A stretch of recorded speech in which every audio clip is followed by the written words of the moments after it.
꼭 알아야 할 어제의 뉴스. 오늘 오전 강릉 선수촌, 북한 국가가 흘러나오며 올림픽 오륜기 옆으로 인공기가 개양됩니다. 이 장면을 지켜보던 피겨스케이팅의 기대주 염대옥 선수는 감격에 겨운 듯 눈물을 흘렸습니다. 뒤이은 우리나라 비보이들의 축하 공연. 현란한 춤사 위에 북한 선수단은 당황한 기색을 감추지 못합니다. 그러나 어색함은 북한 응원단의 연주가 시작되자 눈 녹듯 사라졌습니다. 반갑습니다. 아리랑 가락이 흘러나오자 북한 선수들은 만면에 웃음을 띠기 시작했습니다. 북한 응원단이 온 건 이번이 네 번째로 지난 2005년 인천 아시아 육상 선수권 대회 이후 13년 만에 처음입니다. 응원단의 신명나는 연주에 흥이 오른 선수들은 덩실덩실 춤을 추기도 했습니다. 오늘 공연은 우리 자원봉사자와 북한 선수들이 손을 맞잡고 강강술래를 하면서 절정에 다다랐습니다. 손에 손 잡고 춤을 추는 걸 보고 정말 기뻤습니다. 하루빨리 통일이 되길 바랍니다. 모든 공연이 끝난 뒤 북한 선수들은 단상에 올라 한박 웃음을 지으며 인사를 건넸습니다. 한편 북한 기자단의 취재 열기도 눈길을 끌었습니다. 인터뷰 요청을 하자 퉁명스런 대꾸가 돌아옵니다. 오늘 입촌식 좀 참석한 소감. 기자가 기자를 지지하면 되나.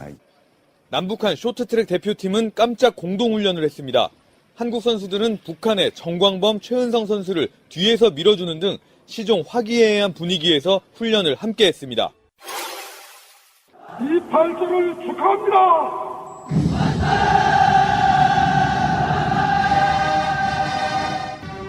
인민무력상의 인사로 본격적인 사열이 시작됩니다. 김정은 위원장이 망원경으로 광장을 주시합니다. 연단에선 김 위원장은 침략자들이 조국의 자주권을 0.001mm라도 침해하지 못하게 해야 한다고 말했습니다. 오늘의 열병식은 세계적인 군사강국으로 발전된 강대한 조선민주주의인민공화국의 위상을 과시하게 될 것입니다. 대륙간 탄도미사일급으로 시험 발사를 마친 화성 12, 14, 15형도 등장했습니다. 다만 신형 전략무기는 공개되지 않았고 김정은의 연설에서도 핵 관련 언급은 없었습니다. 병력 13,000명이 동원돼 1시간 반 정도 진행됐는데 지난해 김일성 주석 생일기념 열병식과 비교할 때 반 정도로 줄었습니다. 과거 주요 열병식은 생중계를 한 데 반해 오늘은 녹화방송을 했고 외신기자 초청 계획도 취소했습니다. 국제사회를 자극하지 않겠다는 뜻으로 읽힙니다. 국제사회의 우려와 달리 이번 열병식이 올림픽을 방해하는 것이 아닌 어떤 내부의 행사일 뿐이고 또 이 남쪽에서 열리는 올림픽 행사에 대한 어떤 보여줄 수 있는 최대한의 성의의 표시를 보이면 오늘 열병식에는 김 위원장의 부인 리설주도 처음 등장했는데 이 역시 정상적인 국가의 내부 행사임을 강조하기 위한 조치로 보입니다. 검찰이 오늘 서울 서초동 삼성전자 사옥과 한때 삼성그룹 2인자였던 이학수 전 삼성 부회장의 도곡동 자택을 압수수색했습니다. 압수수색의 주체는 다스의 140억 원 회수 과정에서 이명박 전 대통령의 직권남용 혐의를 수사하고 있는 서울중앙지검 첨단범죄수사 1부입니다. 검찰 관계자는 삼성이 다스의 미국 소송 비용을 대납한 정황이 드러나 압수수색을 실시했다고 밝혔습니다. 다스는 BBK에 투자했던 돈 190억 원 가운데 50억 원만 회수하고 140억 원을 돌려받지 못하자 미국에서 김경준 BBK 대표를 상대로 10년 가까이 여러 건의 소송을 벌였습니다. 그런데 당시 김백준 총무기획관이 다스의 소송을 관리하고 김재수 LA 총영사가 나서 각종 소송을 진두지휘한 사실이 드러나면서 이명박 전 대통령이 청와대와 외교공관을 개인 기업의 투자금 회수에 앞세워 직권을 남용했다는 혐의를 받아왔습니다.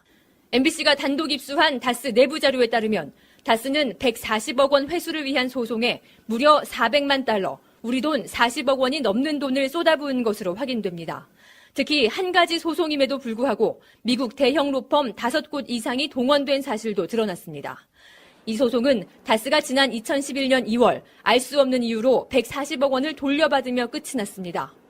이런 상황에서 삼성그룹이 이 비용 가운데 일부를 대납한 사실이 확인될 경우 이명박 전 대통령에게는 뇌물수수 혐의까지 더해질 것으로 보입니다.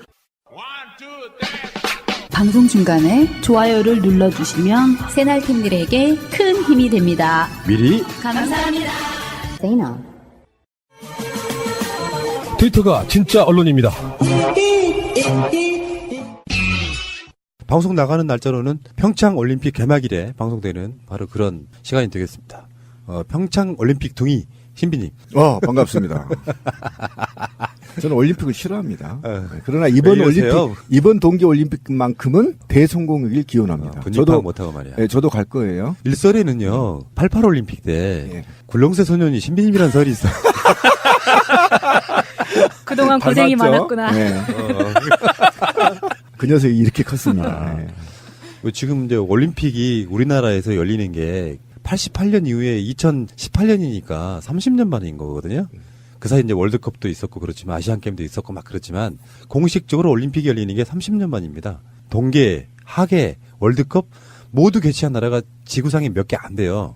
3대 스포츠 이벤트를 개최한 나라는 최초가 프랑스가 달성을 했고요. 그 뒤 이태리, 독일, 미국, 일본 순이고 우리나라가 5번째입니다. 뭐 나름대로 자랑스럽네요. 그러네요. 그런 나라들 가운데 일단 우리나라에 온 올림픽 지금부터는 누가 유치했냐는 하나도 안 중요해. 우리가 치러내야 될 그런 상황이기 때문에 같이 도와주시고요. 붐업도 시켜주시고 댓글도 달아주시고 티켓도 끊어주시고 뭐 이런 식으로 티켓 이미 끊으신 것 같은 유명정님. 안녕하세요. 유명정입니다. 예, 어서 오시고요. 그리고 평창올림픽 비공식 마스코트 마차님. 안녕하세요. 마차입니다. 예, 근데 마스코트하고 닮았어요. 굉장히 닮았어요. 동글동글하다는 얘기예요? 굉장히 닮았어요. 좋아해야 되나? 좋아야죠. 예. 마스코트는 호감이에요. 그렇죠, 호감이죠. 비호감으로 만드는 마스코트가 어디 있어요? 이명박의 다스 빼고. 나는 다스의 그 회사 상호하고 로고 있잖아요. 보면 정말 비호감이더라. 기업이라는 게 이미지가 그렇게 중요한 거예요. 그럼요. 만들었죠. 악마의 기업인데 여러분들이 타는 현기차에 이명박에 관련된 물건이 있어요, 사실은. 그러니까 그 현기차, 승용차 시트는 다 이명박의 그 침이 한 번씩 발라진 시트라는. 그래서 저는 쌍용차만 탑니다. 쌍욕은 하지 마시고요. 자, 출발하겠습니다. 제도로서의 민주주의가 흔들리고 구타는 일은 이제 없습니다. 민주주의가 밥이고 밥이 민주주의가 되어야 합니다. 자, 오랜만에 상품 주는 퀴즈 이벤트 하겠습니다. 예. 이 퀴즈는 이제 이따가 다른 에피소드에 나갈 건데 이번 주에 상품은 다시 돌아온 이너피스입니다. 오. 실제로 이너피스를 써보면 많은 사람들이 여러 회사들에서 팟캐스트든 지상파든 간에 여러 가지 숙취 해소제가 나오잖아요. 근데 이너피스는 약간 다른 관점으로 접근해야 돼요. 그러니까 이너피스는 이런 관점이 있잖아요. 이너피스의 여러 효과 중에 하나일 뿐이야. 숙취 해소는. 근데 숙취 해소의 기본 개념이 그 의사들 이야기를 들어보면 뭘 먹어도 조금씩 도움은 돼요. 근데 가장 중요한 숙취 해소의 가장 좋은 방법은 푹 자는 거예요.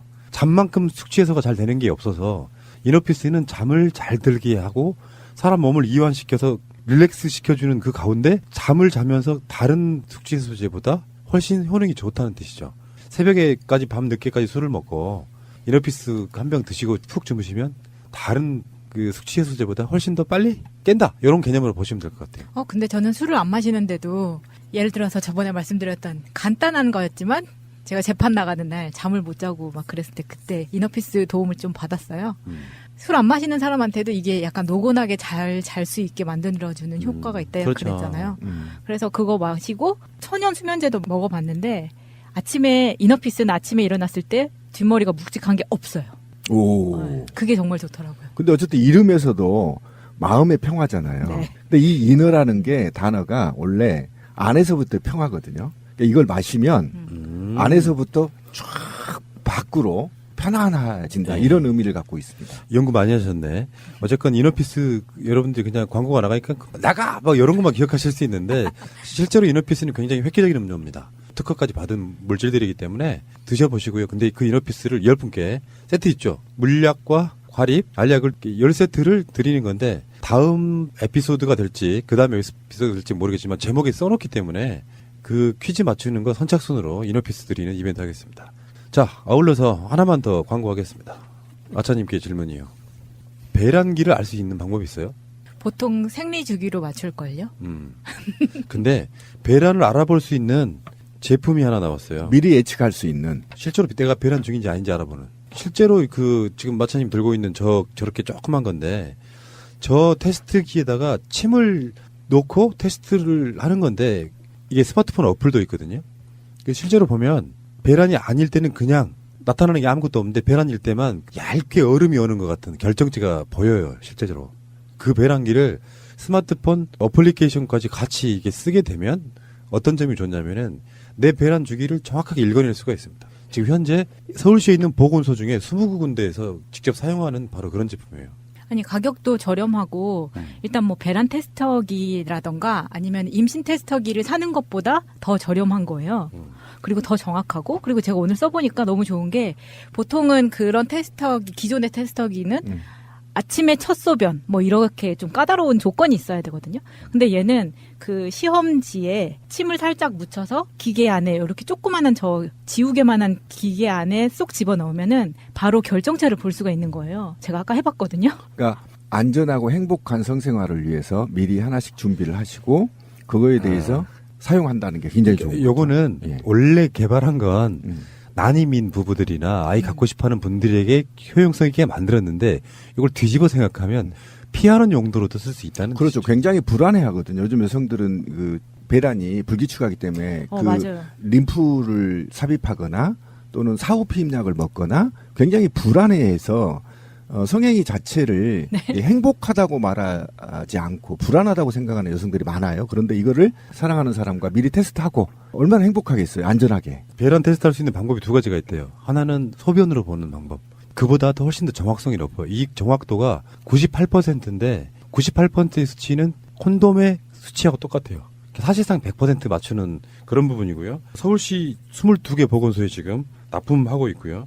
2017년도 작년에 특허청정상을 받은 제품입니다. 그리고 배란 테스트기로는 사실상 유일하게 1등급을 받았다 그러는데 무슨 말이냐면 그 제품 자체에서 환경 호르몬이 안 나와야 돼요.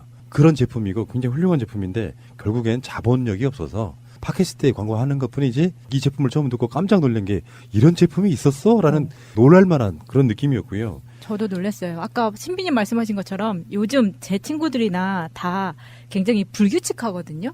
그것 때문에 스트레스를 굉장히 많이 받는데 약 먹는 것보다 훨씬 좋은 것 같아요. KFDA 1등급, 미국 FDA 1등급까지 판정받은 그런 제품이고 굉장히 안전한 제품이고 오뷰가 어디서 나온 말이냐면 오가 감탄사 오예요. 그 뷰는 보면 스마트폰으로도 볼 수 있고 그리고 그 기계로도 직접 볼 수 있는데 오 보인다 이런 뜻이에요. 저도 깜짝 놀랐어요. 내가 배란기인지 아닌지 보인다 이런 뜻이기 때문에 이번 주에는 지금 이너피스 그 이너피스 장점도 설명드렸죠. 이번 이벤트 하고요. 다음 주에 이 제품을 가지고 이벤트를 또 하겠습니다. 여기 몇 대 제가 직권으로 걸게요. 방송으로 못을 박아놓으면 오뷰 측에서는 거절할 수가 없겠죠.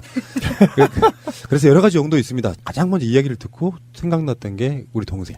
우리 동생이 나이가 꽤 있어요. 근데 아직 애가 없는데 너무 노력해. 도움 되겠죠? 네. 도움 되겠네요. 왜 그러냐면 병원 가서 맨날 진단 받고 검사해야 돼요. 제 동생 부부도 그렇거든요. 남편도 편안하겠죠.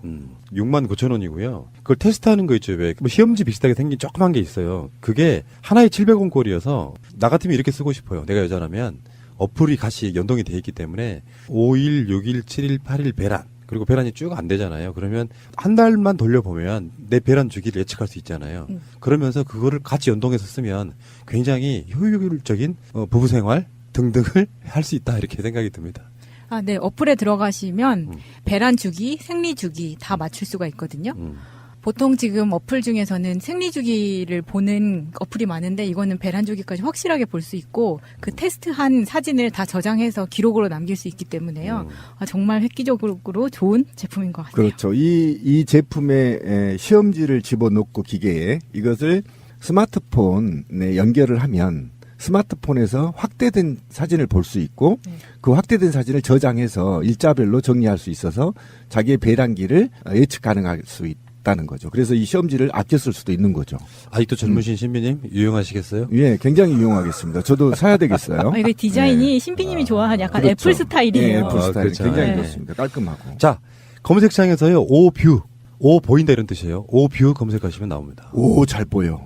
그러니까 이 상품은 다음 주 이벤트로 걸겠습니다. 다시 이슈로 들어가겠습니다. 자, 첫 번째 신현희 강남구청장 구속영장 청구. 오, 박수 한번 칩시다. 오. 우리 방송이 나간 뒤에는 어떻게 될지 몰라요. 현재까지는 그렇습니다. 근데 이게 전통적인 친이계입니다. 서울시 있을 때부터 이명박 측근으로서 승진을 거듭했던 인물이고요. 특히 신비를 잘랐던 인물입니다. 아, 그래요? 제가 몇 번 말씀드렸잖아요. 신년이가 강북구청 국장으로 있을 때. 그랬던 거예요? 저와 막가는 싸움을 했던. 직접적으로. 그럼요. 그런데 죄어버리네. 직원한테 있잖아요. 국장이 선생님 왜 이러세요? 이렇게 말한 사람 서울시 공무원 중에 유일하게 신년일 겁니다. 막 음성 지원 되는 것 같아요. 나가세요.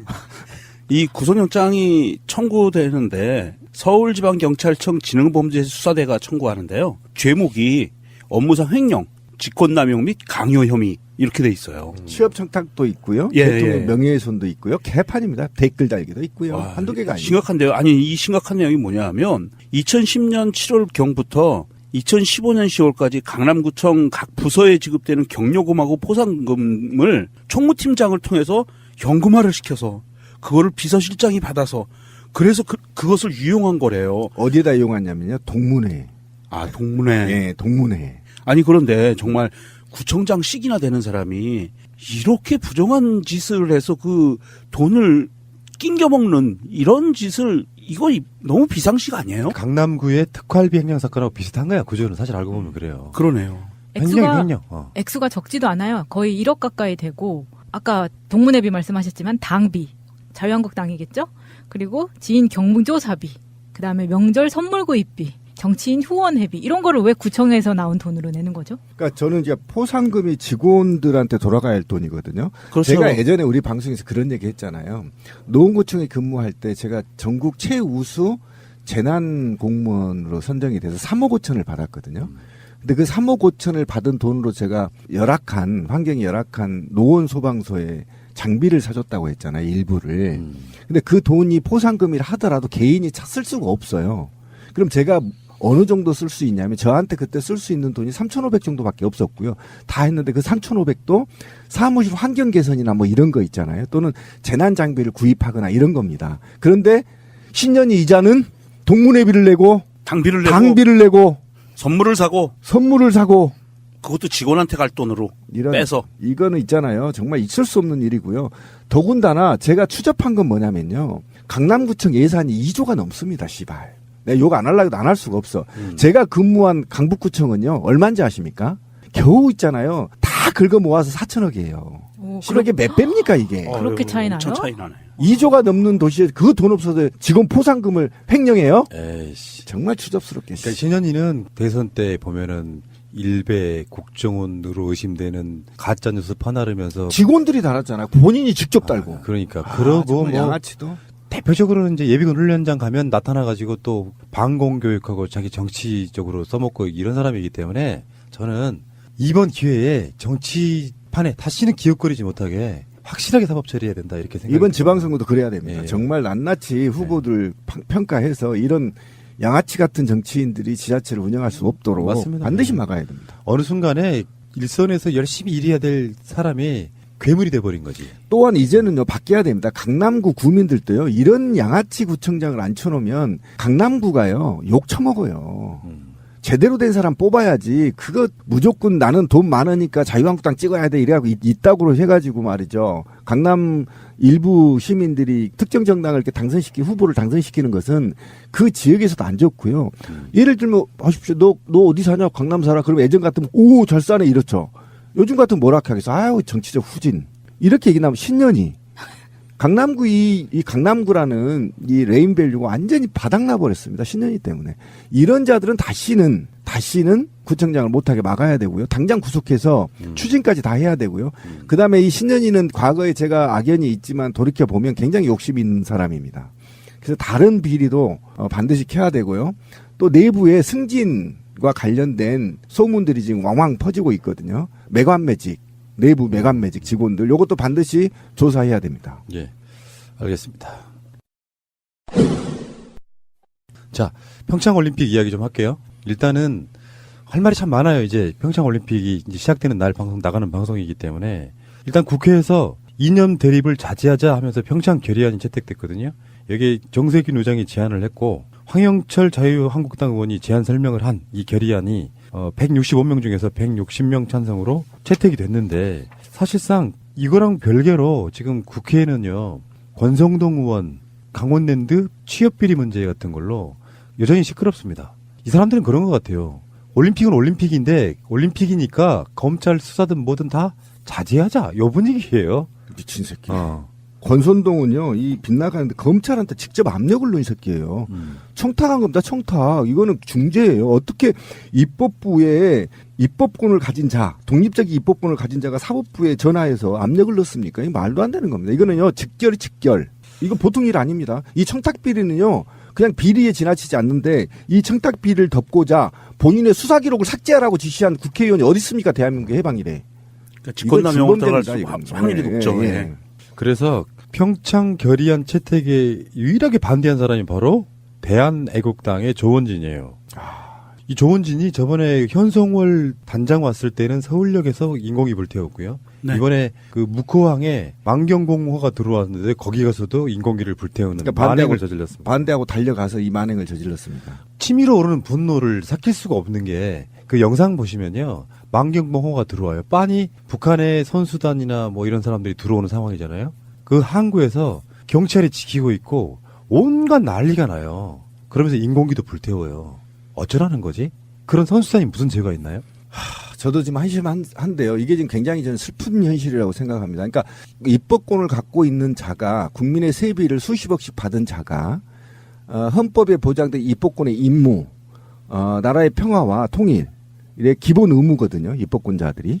그걸 위해서 좋은 법률들을 제정하고 또는 한반도의 평화와 더 나아가 우리의 역사적 사명을 해결하기 위한 입법적 노력을 해야 될 그 당사자가 그죠? 엄중하게 보장된 거잖아요. 입법권이. 그런데 평화 올림픽을 하겠다고 협약을 하겠다는 체결식에서는 반대하고 달려가서 모처럼 만에 북한 선수들이 한국에 오는데 거기 가서 반대 집회를 하고 있었습니다. 이거는요. 그냥 용서할 수 없는 겁니다. 만약 이게 탄핵 제도가 있었더라면 국회의원 탄핵 제도가 있었던 바로 발의돼서 탄핵해야 될 사람이고 이거는 자기의 임무를 반기하는 거거든요. 굉장히 쓰레기 같은 생각이고요. 이런 자들은 다시는 국회에 들어올 수 없도록 막아야 되는 것도 우리의 숙제 중에 하나입니다. 우리나라의 엄연히 대한민국 국기에 관한 규정이라고 해서 대통령령으로 나와 있고요. 거기에서는요. 109조에 외국을 모욕할 목적으로 그 나라의 공용에 공하는 국기 또는 국장을 손상 제거 또는 오욕한 자는 2년 이하의 징역 또는 60만 원 이하의 벌금에 처한다라고 규정돼 있어요. 경찰은 북한의 인공기를 불태워서 북한 선수들과 북한의 그 관계자들을 자극하려는 이런 고의적인 의도를 갖고 있는 모욕하는 행위는 그 자리에서 바로 체포를 해야 된다고 봅니다. 그러니까 평창올림픽 지원법도 마찬가지예요. 네. 다 위반이거든요. 그러면 경찰이 바로 체포를 해야 돼요. 경찰 뭐 하십니까? 그러게 조원진이 뭐 그렇게 대단하다고. 이철성 청장님 뭐 하시냐고요. 다른 때는 그렇게 잘 잡아가두더니 왜 이런 사람들은 안 잡아요? 그리고 이제 이 조원진이나 특히 저는 이제 이게 왜 슬프냐면 올림픽 정신이 쿠베르땡 기억나시죠? 너무 오래돼서 우리 초등학교 때인가 뭐 중학교 때 배우잖아요. 그렇지. 쿠베르땡 남작. 남작이라고 그러죠. 남작. 그런데 남자 아니에요. 이게 프랑스 사람이죠. 네, 아마 그럴 거예요. 그런데 이 올림픽이 뭐냐면 사실은 인류에서 전쟁으로 막닿는 것을 방지하고 평화를 유지하기 위한 기본적인 원칙이 있거든요. 올림픽 정신이라는 게. 그다음에 페어플레이 정신이잖아요. 네, 페어플레이 정신이 뭐냐면 민주주의에서 굉장한 룰을 정확히 지키는 게임을 확산하면서 민주주의를 확대하는 이 철학적 의미를 갖고 있거든요. 근데 지금 우리나라 국회나 조원진 같은 사람들은 이거를 협약하게 된단 말이에요. 이리 이념 전쟁 하지 말자. 그러면 올림픽 동계든 하계든 올림픽 정신을 훼손하는데 그거에 대해서 대한민국 국회가 협약한다는 것도 저는 눈물이 나는 상황이에요. 이런 나라가 몇이나 있을까? 정말 얼마나 쪽팔리는 일인가. 올림픽 정신을 고사하고 우리 헌법 정신도 이행하지 못한 게 입법부의 국회의원들이라는 겁니다. 오직 불안했으면 협약을 하자고 했겠습니까? 집권 여당이. 그러니까 일 자체도 지금 저는 굉장히 마음이 아프고 슬픈 현실이고요. 또 하나는 그런 게 좀 있어요. 사실 이제 우리도 좀 반성해야 되는 내 스스로도. 그러니까 민주주의라는 것은 사실은 다름과 틀림을 구분하고 나와 다름과 공존하는 거잖아요. 그죠? 그런데 이 공존하는 것인데 과연 그러면 나는 북이 싫어. 나는 일본이 좋아. 한나라당처럼. 나 미국이 좋아. 이렇게 말하는 것도 우리는 보장돼야 된다는 거죠. 예. 또 나는 북한이 좋아. 김정은이 트럼프하고 맞짱 뜨는 거 보면 속이 시원해. 이렇게 이게 민주주의라는 거 원래 같이 공존하는 거거든요. 다른 것과 틀리면 구분하고 다름을 인정하는 사회. 이게 이제 민주주의인데 오직 이 사회가 한심했으면 이 정치권이 한심했으면 국회에서 협약까지 해야 되는 이런 슬픔이 있다라는 겁니다. 저는. 그러면 이것이 과연 어떤 문제인 거냐? 그러면 이념 우리가 지금 한국당이 2018년에 30년, 40년, 50년에 논쟁했던 그 이념 대립으로 끌고 내려가는 겁니다. 지금 후진국으로. 저 먼 역사 한 60, 70년 뒤로 끌고 가서 아직도 올림픽을 이념 전쟁으로 끌고 가는 게 한나라당이란 말이에요. 그럼 이 한나라당이 과연 그러면 우리 헌법이나 또는 지금 인류의 평화에 공존하는 이 정신에 기여하느냐? 저는 이게 반한다고 봅니다. 저는 이것도 국회의원 탄핵 사유다. 만약에 탄핵이 있었다면. 이건 국민이 절대 용서하지 말아야 되는 사항이고요. 정말 한심합니다. 아니 그냥 이 추운 날씨에 노인들이 이렇게 모여서 이렇게 한다는 것 자체가 저는 불가능하다고 생각하는데 여전히 뒷돈되는 사람들은 누구인가? 이게 핵심 아니에요? 알겠고요. 너무 흥분하지 마세요. 그런 사람들이 우리나라에 다수가 있는 게 아니라 정말 몇십 명도 안 되는 한 줌밖에 안 되는 사람들인데 그냥 법대로 합시다. 체포해야지 뭐. 자, 짧게 하나만 이야기할게요. 오노가 왔어요. 오노가. 오노. 바로 엊그제라고 생각했거든요.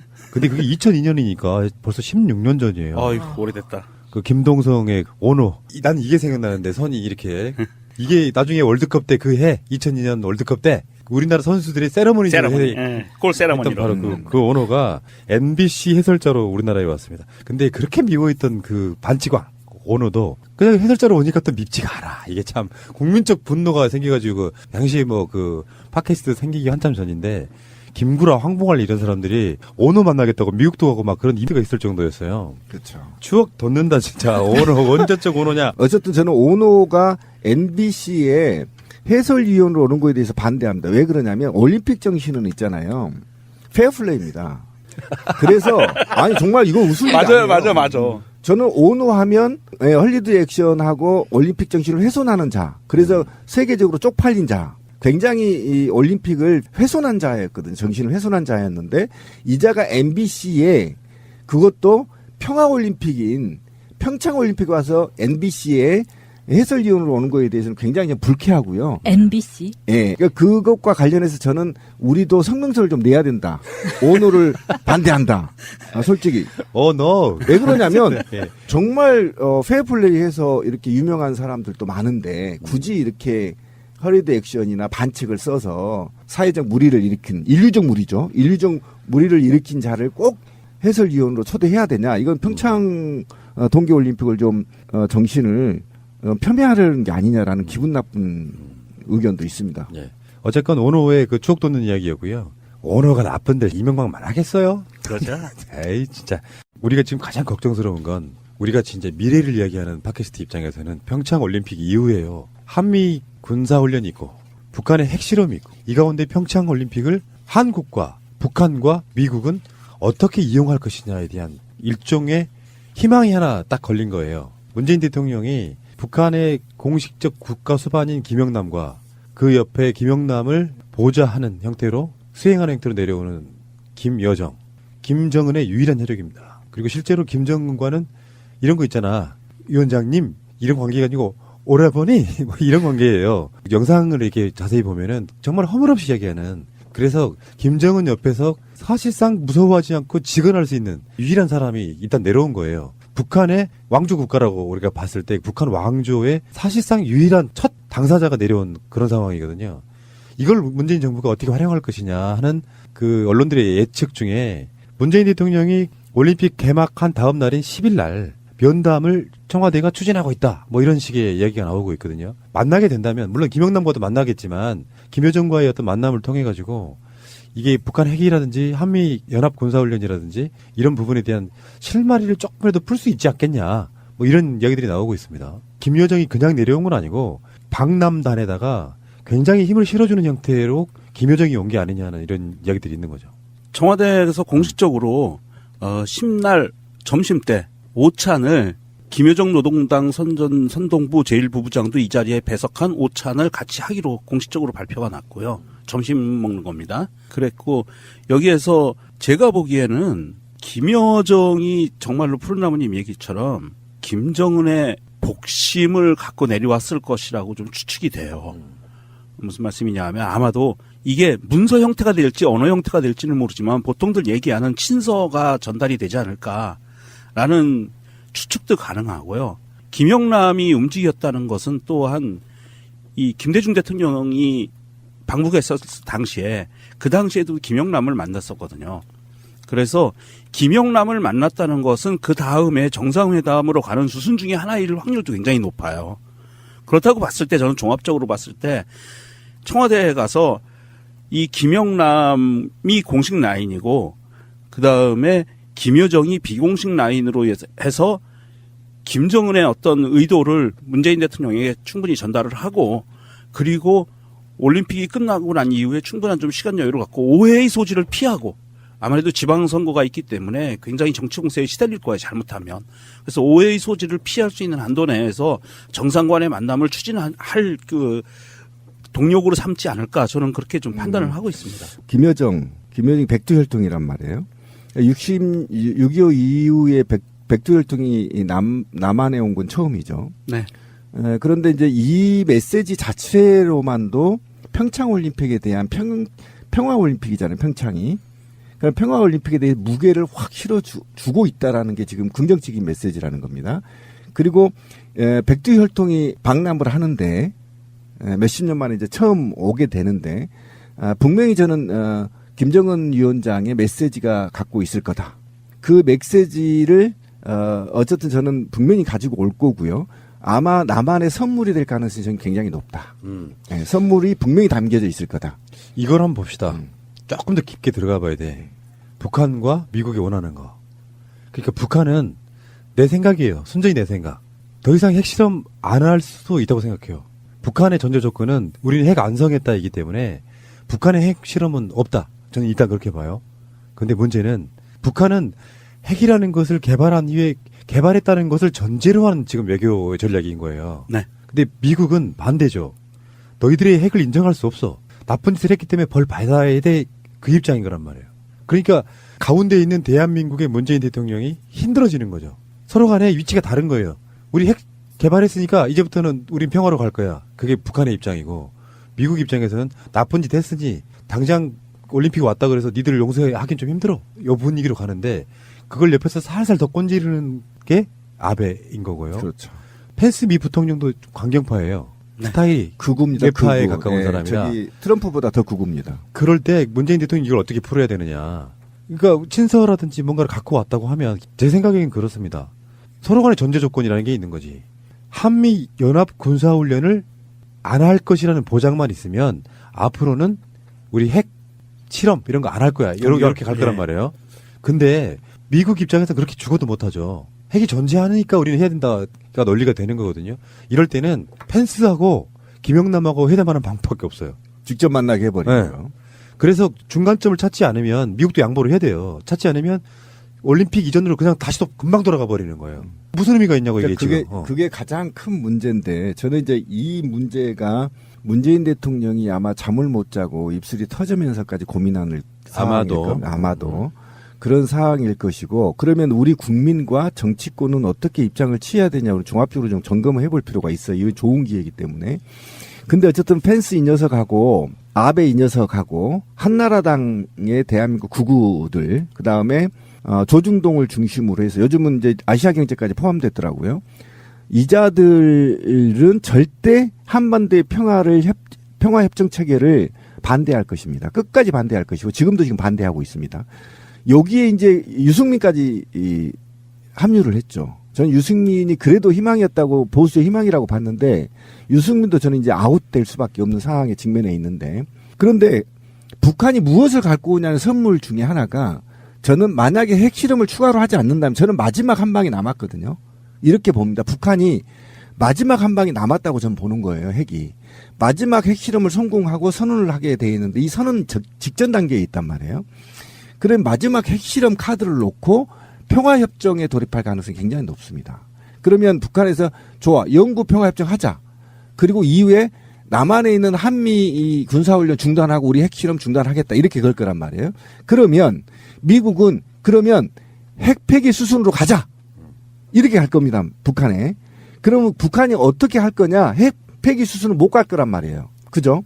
못 갈 거란 말이에요. 그런데 저는 이제 화가 난 게 아까도 얘기했지만 프레임의 전환에 지금 우리 이 정치권이나 또는 우리 진보 민주계, 범진보 민주계라 하더라도 북한의 핵실험과 이 평화학은 좀 다르게 봐야 될 프레임이 있다라는 겁니다. 지금 보십시오.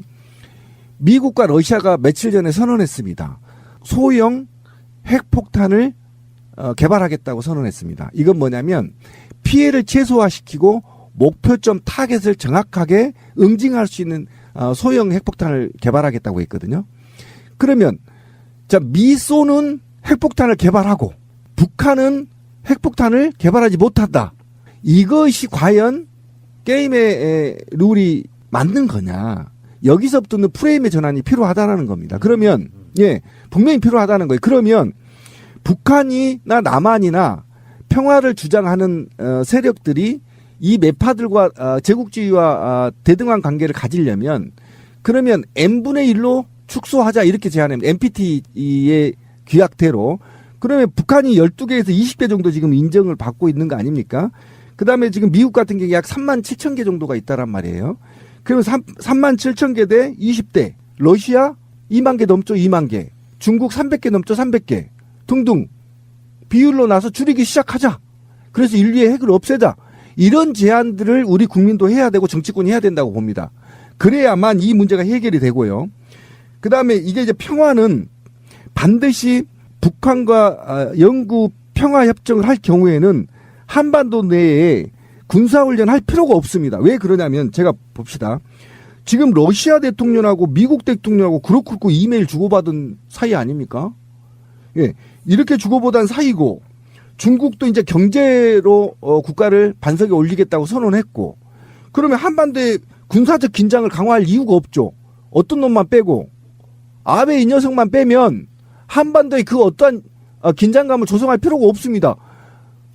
북한이 지금 군사비를 80% 줄이겠다는 거 아닙니까? 나머지 줄인 금액으로 지금 경제 발전에 이바지하겠다는 거 아닙니까? 그러면 평화협정 해주자는 겁니다. 이거에 대해서 국제사회에 반드시 호소하고 그리고 핵실험을 동결하겠다. 여기까지 가고 핵실험 이제 핵폐기 수순은 비율대로 가자. 저는 이런 제안들을 범국민적 또는 남북한 쪽으로 민족적 차원에서 해야 된다. 저는 이렇게 봅니다. 좋으신 말씀이고요. 어쨌건 답은 없는데 접점은 찾아지겠죠. 사실 지금 상태에서 암울해요. 올림픽 이후가. 거기에 대한 일종의 복선이 김여정이 아닌가라고 우리는 희망 섞어서 예상해보는 거다. 이렇게 말씀드리고 싶어요. 알겠습니다. 자, 이재용 이야기를 좀 해야 되는데 신비님이 지금 너무 앞부분에서 과외를 하셨어 지금. 아니요, 저 이재용 때문에 일주일 일을 못 하고요. 아까 우리가 오뷰 이야기 한 것처럼 흥분 테스트기 이런 것도 좀 있으면 좋겠어. 침을 묻혔는데 이 사람 오늘 흥분하겠다 안 하겠다. 마이크 볼륨 조절하기가 너무 힘들어 지금. 하나 좀 만들어 주세요. 제가 왜 이재용이 집유가 제가 그 시민의 눈 월요일 정규 회의도 제가 연기할 만큼 충격을 먹었습니다. 제가 왜 이런 얘기를 하냐면요. 제가 만약에 해직이 안 됐다, 이건 좀 개인적인 얘기입니다. 해직이 안 됐다면 제가 아마 과장 정도는 됐을 겁니다. 최소 못해도. 에이, 왜 이러세요? 구청장을 했겠지. 예, 그랬을 수도 있죠. 그리고 저는 솔직히 말하지만 우리 이 방송을 듣는 공무원들도 있습니다. 저희 많아요. 저 유능했습니다. 솔직히 일벌레였었고요. 예, 또 이 사람들한테 그만큼 사랑받았고요. 근데 제가 노조를 만들게 된 이유는 딱 한 가지였어요. 부정부패를 척결해야 된다. 네, 공직사회 부정부패 척결하면 반드시 사회는 맑아질 거라는 게 제 철학이었습니다. 정말이었어요. 그래서 농원에서 노조를 만들 때 저희가 쫓겨났어요. 몰래 만들다가. 강북으로 쫓겨났죠. 강북에 갔더니 바탕이 되길래 본격적으로 노조를 해서 제가 해직이 됐단 말이에요. 그런데 제가 개인적인 얘기를 하는 겁니다. 지금 제가 화를 내는 거는 내 개인한테 화를 내는 겁니다. 그 부정부패를 척결하고 정말 공무원들이 부정부패를 안 하면 삼성 대기업들도 부정부패 안 하겠지. 우리가 안 받으니까 공무원들이 이 일념으로 거리로 나섰습니다. 그게 15년이에요. 지금.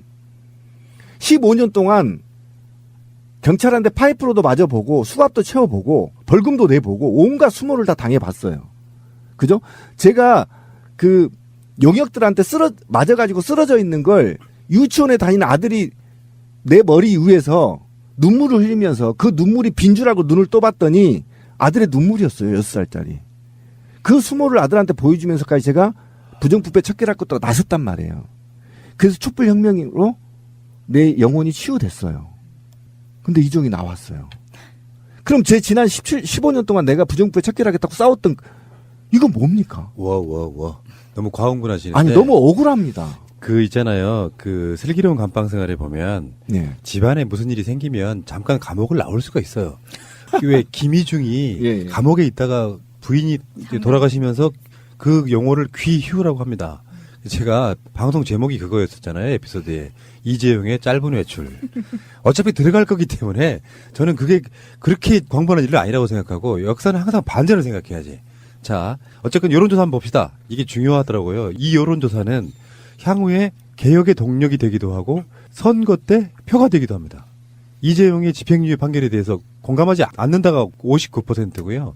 공감한다가 36%. 간단히 말해서 아직도 재벌이 우리나라 먹여 살린다고 생각하는 분들이 대략 36%쯤 있다 이렇게 보시면 됩니다. 이거 공감한다가 36%라는 거에 좀 놀랐어요.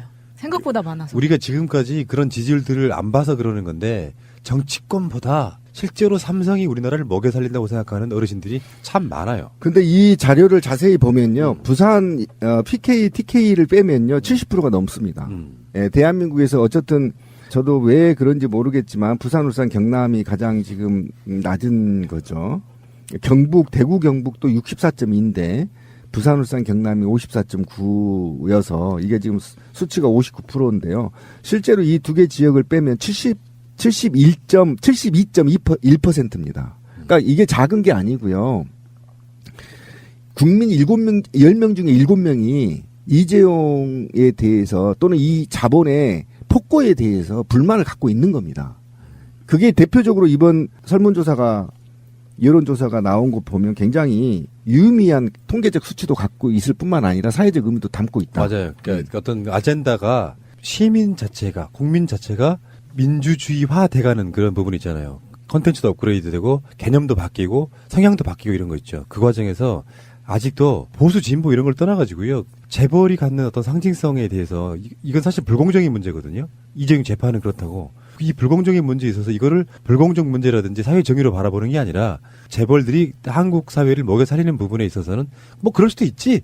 라고 생각하는 사람들이 36%라고 하는 건 이 비슷한 사건들을 비추었을 때 촛불을 훨씬 이전으로 생각해보면 제 생각에는 굉장히 많이 우리는 진보했다라고 보는 그런 부분이 있거든요. 이명박이 당선되는 시점으로 돌아갔으면 공감이 한 60% 이상 나왔을지도 몰라요. 그랬을 수도 있습니다. 그래서 제가 아까 상처받은 영혼이 조금 치유됐어요. 이 수치 때문에. 정말 치유가 좀 됐는데 역시 우리 국민은 현명하고 살아있다. 지금부터 이제 시작에 불과하다 우리는. 그리고 저는 이제 이게 화가 나는 이유가 뭐냐면 이재용이라는 어쨌든 황태자를 풀어주기 위해서 온갖 법들의 해석들을 굴절시켰고 그다음 법치주의를 우롱했고요. 그다음에 과거 판례들을 완전히 뒤집어 엎어버리는 오로지 이 황태자만을 위해서 온갖 다 같은 법원에서요. 불법 편법 승계라고 판결이 났어요 이미. 그런데 그 법정 옆에 판사가 그거를 또 면죄부를 줘버려요. 저는 이거는 도대체가요. 사법부가 뿌리채 뽑아야 되는 이 적폐이고요. 이제는 말이죠. 예전에 지식정보화 사회 이전에는요. 암기 잘해가지고 사법고시 합격해서 서울대 들어가고 뭐 이렇게 해서 쭉 타서 판사가 되면 우리가 그걸 받아들였단 말이죠. 근데 이제는 정보가 지식이 돈이 되지 않는 사회란 말이에요. 널려있는 게 지식이란 말이에요. 그래서 깨어있는 시민들보다 폐쇄되어 있는 판사들이 덜 현명하고요. 무식해요. 그리고 사회적 공감도 없습니다. 그래서 이제 우리나라는 더 이상 판사 한두 명한테 범죄를 유무죄를 판단하게 만드는 사회를 넘어버렸어요. 그래서 저는 사법부 지금 정부가 좋습니다.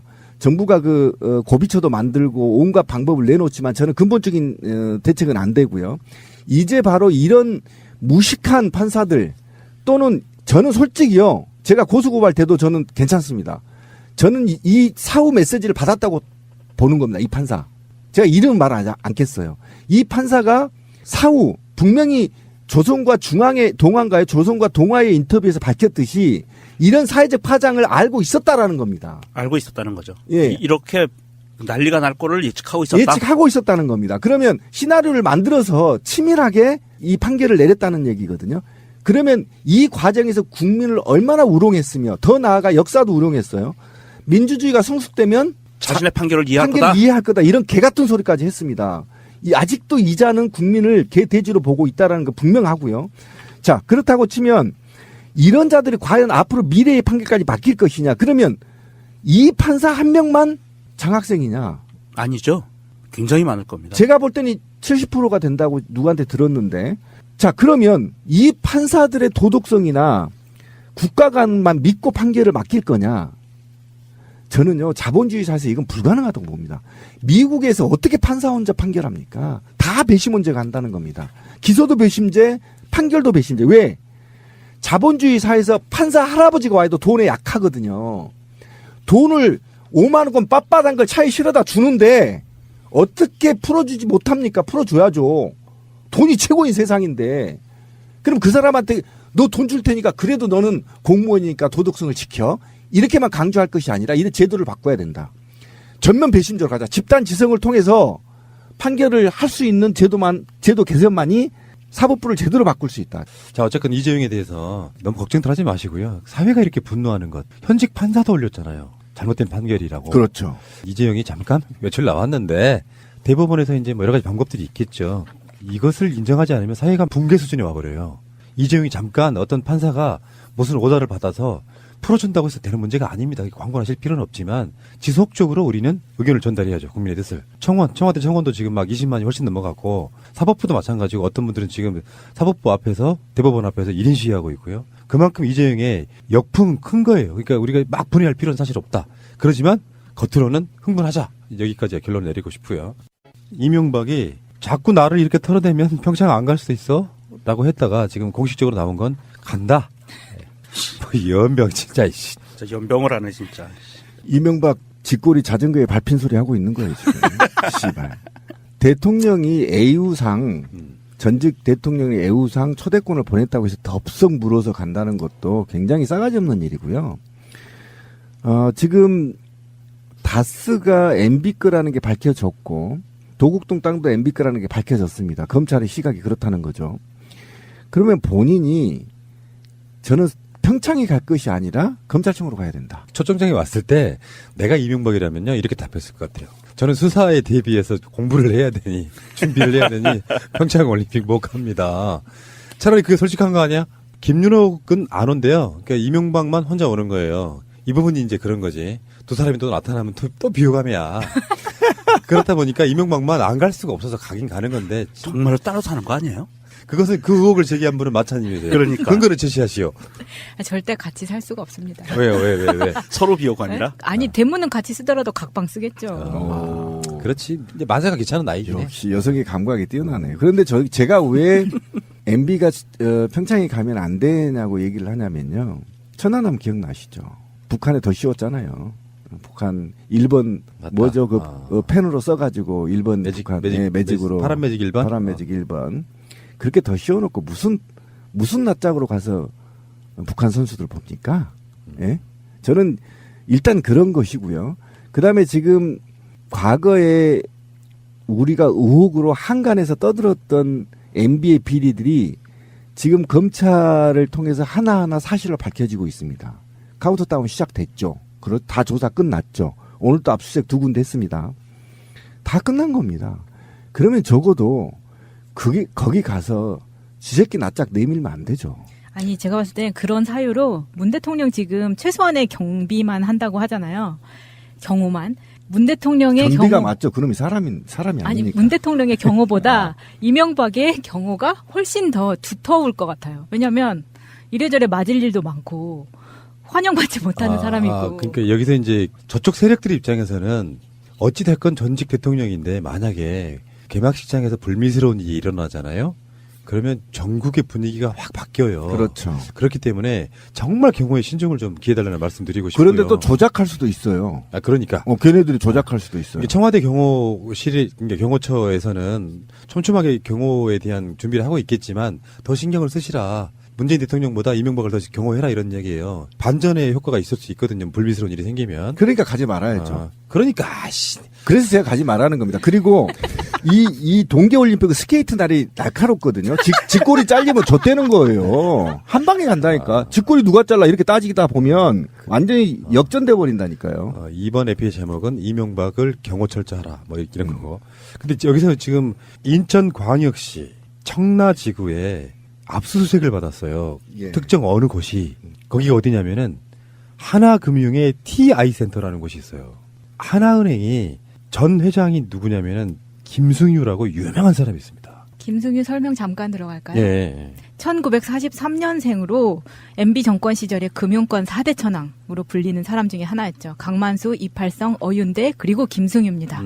이 사람이 2012년 이명박의 퇴임 전까지 무려 15년 동안 하나금융 최고 경영자를 맡은 왕 회장으로까지 불렸던 사람인데요. 이명박하고는 속내를 털어놓고 이야기하는 사이라고 합니다. 그런데 이명박이 당선됐을 당시에는 뭐라고 했냐면 사적인 인연과 공적인 관계를 연결짓는 기사는 안 나왔으면 한다. 개인적으로야 동기동창이지만 나라의 대통령이 된 이상 부담을 주고 싶지 않다라고 완전히 강조하며 선을 그었던 사람이에요. 그런데 이 사람이 나중에 경기고를 졸업하고 이명박과 고려대 경영학과 61학번 동기로 네, 동기죠. 네, 그리고 현재 청계재단 이사까지 예. 정말 뗄래야 뗄 수 없는 관계로 되어 있는 거죠. 하나지주 회장으로 재임하던 시기에 2008년에 하나고를 만들었고 초대 이사장까지 했는데요. 이 하나고를 만드는 게 이명박이 서울시장 시절에 하고 싶었던 일이었다고 합니다. 네. 김승유는 이명박과 뗄래야 뗄 수 없는 관계고 하나금융지주의 회장을 맡으면서 이명박의 다스 관련된 120억 비자금. 세탁을 도와준 건데요. 마치 하나은행이 받아야 될 빚을 받은 양 채권을 만들어가지고 그 돈을 회수한 다음에 세탁을 시켜주는 거예요. 그래서 아까 말한 인천에 있는 TI센터라는 곳에 검찰이 압수수색을 했는데 온라인에서도 못 뽑는 어떤 데이터들을 거기 가면 직접 뽑아낼 수가 있다고 합니다. 그러니까 검찰이 어느 정도까지 왔는지를 보여주는 거예요. 검찰이 다스, BBK 등등 또는 국정원 특활비든 뭐든 간에 수사하는 주체가 다르니까 거의 모든 맥을 잡았다 이렇게 보면 될 것 같습니다. 그러니까 비자금이 관리되던 43개 국내 차명 계좌에서 돈을 빼서요. 정상적으로 해외에 입금된 외상값인 것처럼 둔갑을 시켜서 돈을 세탁했다는 겁니다. 그러니까 이게 은행이 돕지 않으면 이것과 농협이 지금 의심되는 거 아닙니까? 그렇죠. 그러니까 이 두 개의 은행이 회의로 국고를 빼는데 역할을 해줬다는 겁니다. 이게 중범죄입니다. 현행법으로도. 그죠? 이 두 개가 완전 확실한 게 농협 같은 경우에는 당시 농협 중앙회장 최원병이라는 그렇죠. 사람, 이 사람이 재임까지 성공을 하거든요. 이런 큰 사고를 쳤음에도 불구하고 그 이유가 이명박의 동지상고 선후배 사이이기 그렇죠. 때문에. 그래서 왜 얼마 전에 블랙하우스에서 그런 이야기가 나왔었잖아요. 농협이 캐나다로 대출해줬는데 아무도 책임 사람 없고 찾으려고도 안 해. 그렇죠. 이명박의 모든 범죄는 사실은 농협과 하나은행에서 이루어진 작업인데. 그다음에 부산저축은행하고요. 네. 제가 포스코, 자갈치 집중적으로 해외로 빠져나갔을 가능성이 굉장히 높습니다. 이 하나은행은 이명박뿐이 아니었죠. 박근혜 시절에도 국정농단 사건에 독일로 돈이 오고 가는데 굉장히 깊숙하게 개입이 돼 있던 그런 범죄 단체였어요. 그러니까 우리가 어쨌든 지금 좀 답답한데 은행권 적폐는 아직 청산되고 있지 않죠. 그다음에 하나은행은 또 채용과 관련해서 지금 문제가 지금 돼서 2번을 지금 압수수색을 당했거든요. 점수 조작으로 면접 점수 조작으로 명문대만 채용을 시키는 방식으로 해서 저는 그게 우리가 이제 그 몇몇만 볼 수 있는 게 아니라 저는 그 합격시킨 자의 뒤에 저는 권력이 있다고 봅니다. 그 합격시킨 자의 뒤에 권력이 없지 않고는 이거는 바보짓이에요. 왜 그러냐면 면접까지 통과하는 데 있어서 우리 하나은행이 준비한 면접 시험지에 높은 점수를 받았단 말이에요. 그러면 적어도 하나은행에 들어와서 충성도가 굉장히 높다라고 판단해야 되는 게 맞죠. 그래서 점수를 준 거잖아요, 면접관들이. 근데 면접 점수를 조작해서 특정인들을 합격시켰단 말이에요. 이러면 뒤에 청탁이 있지 않고는 안 합니다. 어떤 놈이 우리 은행이 잘 되고 우리 은행이 수입이 높으면 내가 월급이 올라가는데 더 점수가 낮은 놈을 합격시키겠습니까? 저는 이것도 바로 청탁 비리 중 하나에서 수사를 더 깊게 들어가면 권력층이 나올 거다. 혹시 권성동 같은 사람들이 나오지 않을까? 저는 이렇게 봅니다. 그래서 이제 하나은행이 이미 묵사발 돼버렸고요. 이런 은행은 사실은 돈을 다 빼야 된다. 근데 김승효의 하나은행이 하던 짓이 김승효가 하나고에 가서도 똑같이 하거든요. 똑같은 행위를 하죠. 네, 그것 때문에 2016년 말에 사퇴를 하게 됐는데 그 이유가 부정운영, 성적 조작 똑같죠. 그리고 하나고가 아실 텐데 다들 들어가고 싶어서 제 안 아들도 달라는 원서 학교- 썼습니다. 네, 그렇잖아요. 근데 여기가 입학 정원 중에 20%를 하나금융그룹 직원의 자녀를 예, 선발한다고. 우선 선발합니다. 열받네. 네. 네버엔딩 스토리 26회 나 껌 좀 씹었다. 마차 편 시작하겠습니다. 아까 우리 야수님 할 때도 얘기했지만 이렇게 막 껌을 씹어본 적이 없어요. 그래서 생각을 해봤더니 내가 정말 미친 듯이 전투적으로 살았던 때가 언젠가. 뭐 지금까지 많이 얘기를 하긴 했지만 생각해보니까 계속 나오더라고요. 그게 그러니까 어렸을 때 좀 과보호 같이 받고 자라다가 어느 순간 뭐 IMF와 더불어서 어떻게 확 노출이 돼 버렸을 때 두 가지가 있는 것 같아요. 하나는 포기를 하는 애들이 있고 그래서 그 당시에 친척 중에서나 친구들 중에서나 포기해서 자살한 애들도 있고 아예 학교에서 사라진 애들도 있고 막 그랬었거든요. 근데 저는 반대였던 것 같아요. 그냥 오기. 악착같이 내가 이겨내자. 네, 그리고 동생이 저보다 한 14살 어리니까 늦둥이가 있었으니까. 14살. 내가 대학교 졸업할 때쯤에 걔가 이제 초등학교생이고 막 이러니까 그런 것도 있었고 그때 저를 엄마한테 막 어떻게 해서든지 엄마의 생활 수준은 유지해주고 싶은 그런 마음? 그런 게 있었던 것 같아요. 그게 원동력이었던 것 같은데 그때 처음에 저번에 말했을 때 사장님한테 이렇게 녹음기 껴가지고 들어가서 그 회사를 그만두고 나와서 제가 너무 어이없이 이제 레이오프가 당하게 되니까 그 회사에 다니던 부장님이 세일즈 부장님이 그런 보통 회사는 사장보다 세일즈 부장이 더 힘이 셀 때가 있어요. 이 부장이 너무 열이 받으니까 저를 자기 사촌 동생 회사에 넣어줬어요. 그래서 제가 한 6개월을 다녔던 기억이 있는데 제가 그 회사를 다니고 나서 아, 나 다시는 내가 한국 회사에 못 다니겠다라는 생각을 갖게 해준 회사였었거든요. 근데 거기가 뭐 하는 회사였냐면 지금은 이 네일 팁 있죠. 인조 팁. 이게 지금 되게 대중화되어 있는데 그때는 정말 초창기였어요. 그래서 네일 아트 네, 네일 아트를 하는데 여기에 인조 손톱을 붙이는 것 자체가 없던 때였거든요. 그치 그 당시만 해도. 네. 그때가 2000년대 초반 때니까. 그런데 이제 그게 지금 가장 유명한 브랜드가 키스라는 브랜드인데 이게 미국에서 되게 히트친 브랜드거든요. 그거랑 데싱디바랑. 근데 그게 한국인 거예요. 아, 한국 회사예요, 그게? 한국 사람 거예요. 외국에서 성공한 거예요? 네, 네, 미국에서 크게 성공했죠. 그러면서 이제 중국 공장을 만들고 하면서 그때 당시에 우리 사장이 그거에 대해서 좀 하고 싶은 거예요. 그래서 중국에 공장을 만들고 한국에 회사를 하는데 그때 당시는 중동이라던가 미국, 유럽 이 정도가 가장 이제 인기가 많았고 그다음에 일본이 이제 시작을 할 때였어요. 그때 제가 첫 회사를 그만두고 나서 정식적인 충격에 엄마가 이제 성지순례를 다녀와라. 약간 그때 퇴직금 받은 걸로 빡빡 긁어서 막 너무 답답하고 어떻게 할 수가 없으니까 한 번 갔었거든요. 근데 그때 성지순례하러 이스라엘 이태리를 갔어요. 이태리요? 이태리를 갔는데 그때 딱 세일즈 부장님한테 연락 오면서 너 이 회사에 면접 좀 볼래? 라고 왔는데 저 지금 이태리라고 금방 들어갈 수 없다 그랬더니 그러면 내 동생이 사촌 동생이 박람회가 거기에서 있어서 지금 이태리를 간다고 하니까 이태리에서 좀 만나서 네가 간 김에 통역도 해주고 해주면 안 되겠냐고 그러는 거예요. 그래서 나는 바로 회사로 옮길 수 있으니까 그럼 그렇게 해볼까 했는데 그러면서 이제 그 당시에는 아 이건 하느님이 주신 기회다라고 생각을 했죠. 그러니까 타이밍이 너무 절묘하잖아. 네. 이태리 갈 일인데 잘 됐네. 오히려 네. 이태리 있다 그러면 아유 다음에 보자 얘기할 줄 알았더니 근데 웃긴 게 그때 이제 거기에는 워낙 그런 성지가 많으니까 그 중에서 특이한 성당이 있었는데 거기에 어떤 교황이 무릎으로 이렇게 계단을 올라가서 예수님 만나러 갔다는 그런 성당이 있었어요. 와 무릎으로만 무릎으로 올라가서 계단을. 그래서 거기에 사람들이 다 무릎으로 가는 거예요. 그래서 나도 무릎으로 올라갔어요. 진짜 힘들 것 같은데 계단을. 근데 몇 개 정도 돼요? 꽤 높아요. 1층에서 한 3층 정도? 근데 나중에 그 끝에쯤 갔을 때 제가 허리가 삐끗한 거예요. 그래가지고 그때부터 내가 제대로 허리를 펴서 걷지를 못하는 거예요. 그래서 지팡이를 짚거나 그때 20대 초반인데. 거기 한의원 한의사님도 좀 이태리로 보내주세요. 한의원.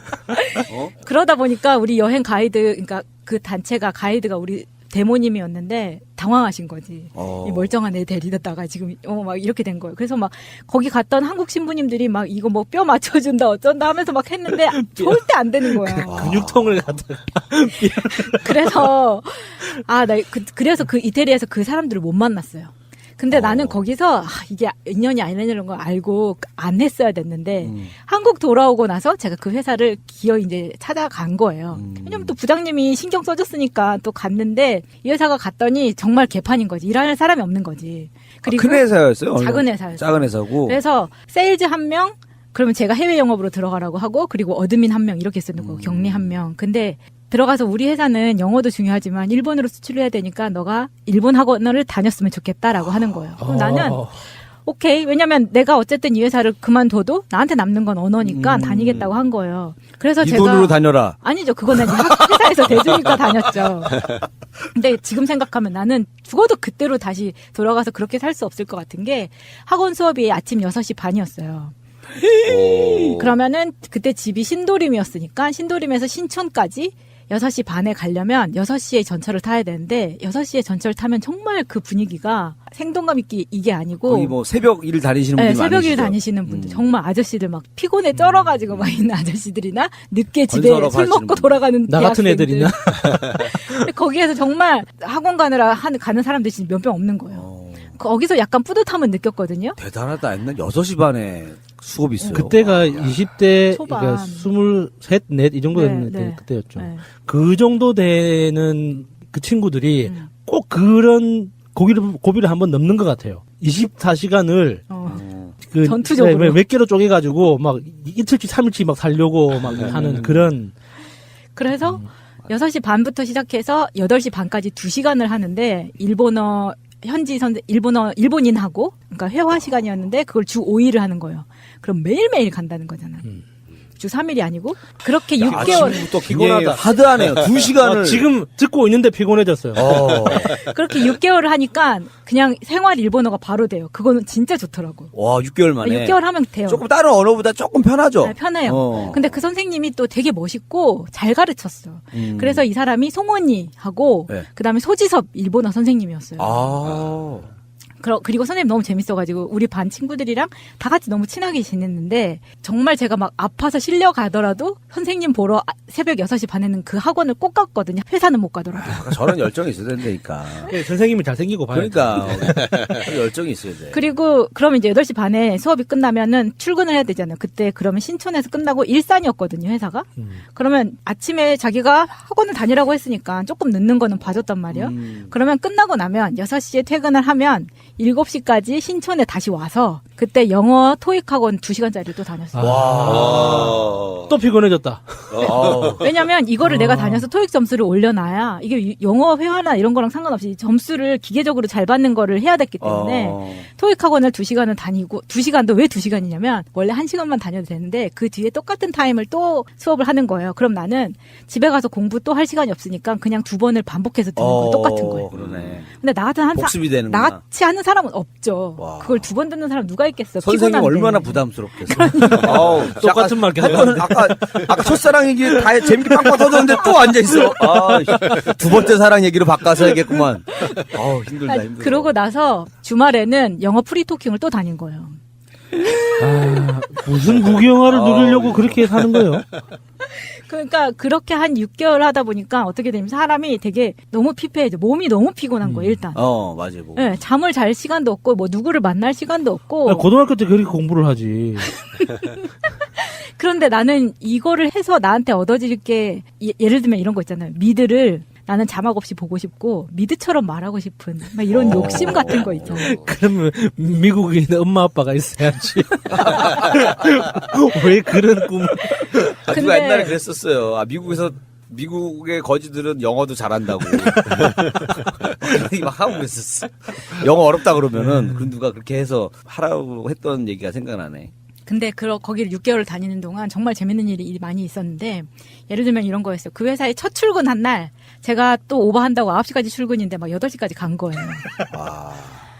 피곤해. 아까 얘기만 들어도 꼴 보기 싫다고 한 이후로 얘기만 들어도 피곤하네. 그래서 딱 찍고 들어갔는데 회사 딱 들어갔는데 회사 뭔가 좀 이상한 거예요. 뭔가 그래서 사장님실을 이렇게 지나가면서 딱 봤더니 사장님실에 누가 쓰러져 있는 거예요. 그래서 이거 뭐지? 하고 들어갔어요. 그랬더니 그 사장님이 전날 술을 먹고 거기서 바닥에서 자면서 오바이트까지 얘기만 들어도 꼴 보기 싫어. 보기 싫은 장면이 나와. 자기는 나를 사촌형한테 소개를 받아서 첫 출근한 사람이잖아요. 그러니까 자기한테는 지금 이 작은 회사를 끌어나갈 중요한 사람이 첫 출근을 했는데 처음부터 그런 모습을 보여준 거야. 그러니까 얼마나 창피했겠어요. 그래서 내가 처음에 당황해가지고 이제 나는 빈 책상 가서 앉아있고 다른 직원들이 출근을 했어요. 자기들도 보고 놀란 거야. 사장이 저러고 있으니까. 그러니까 그 출근했던 격리 여자애가 깨우더라고. 사장님 일어나세요. 하니까 자기도 놀란 거야. 그러고 나서 막 너무 흉하고 창피하니까 치우라, 자기가 치울 테니까 다 나가 있으라 그러고 막. 그렇게 그 회사를 그때 그만뒀어야 됐어요. 그때 그게 그 분비물을 보고 나서 이거 아니다. 정리하자 해야 되는데. 그때 근데 사실은 저한테는 6개월 동안 힘들긴 했지만 딱 몇 가지 꼽으라면 저한테 남았던 게 그 학원 다녔던 거랑 그다음에 박람회를 다녔던 거였어요. 정말 우리나라에서 수출을 하려고 하는 회사들이 박람회 나가면 어떻게 하는지를 거기서 배웠거든요. 그러니까 뭐 부스 디자인부터 시작해가지고 돈을 안 쓰니까 1번부터 A부터 Z까지 그냥 내가 다 하는 거예요. 근데 네일팁이잖아요, 이게.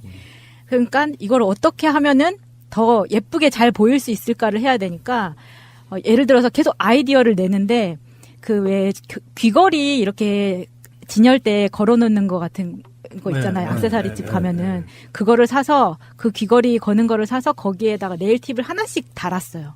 그게 귀걸이처럼 보이잖아요. 그렇게 이제 전시장에 가지고 나가고 이런 것들을 아이디어를 다 짜가지고 나갔단 말이에요. 그런데 그 중에서 이제 로레알도 만나고, 그러니까 로레알 같은 경우에는 어떻게 나오냐면 유럽 본사에서 나온 애들은 로레알이라고 찍어가지고 명함을 가지고 다니지 않아요. 처음에는 다른 되게 중소기업처럼 가지고 다니면서 자기가 좀 괜찮다 싶은 회사한테는 주는 거예요.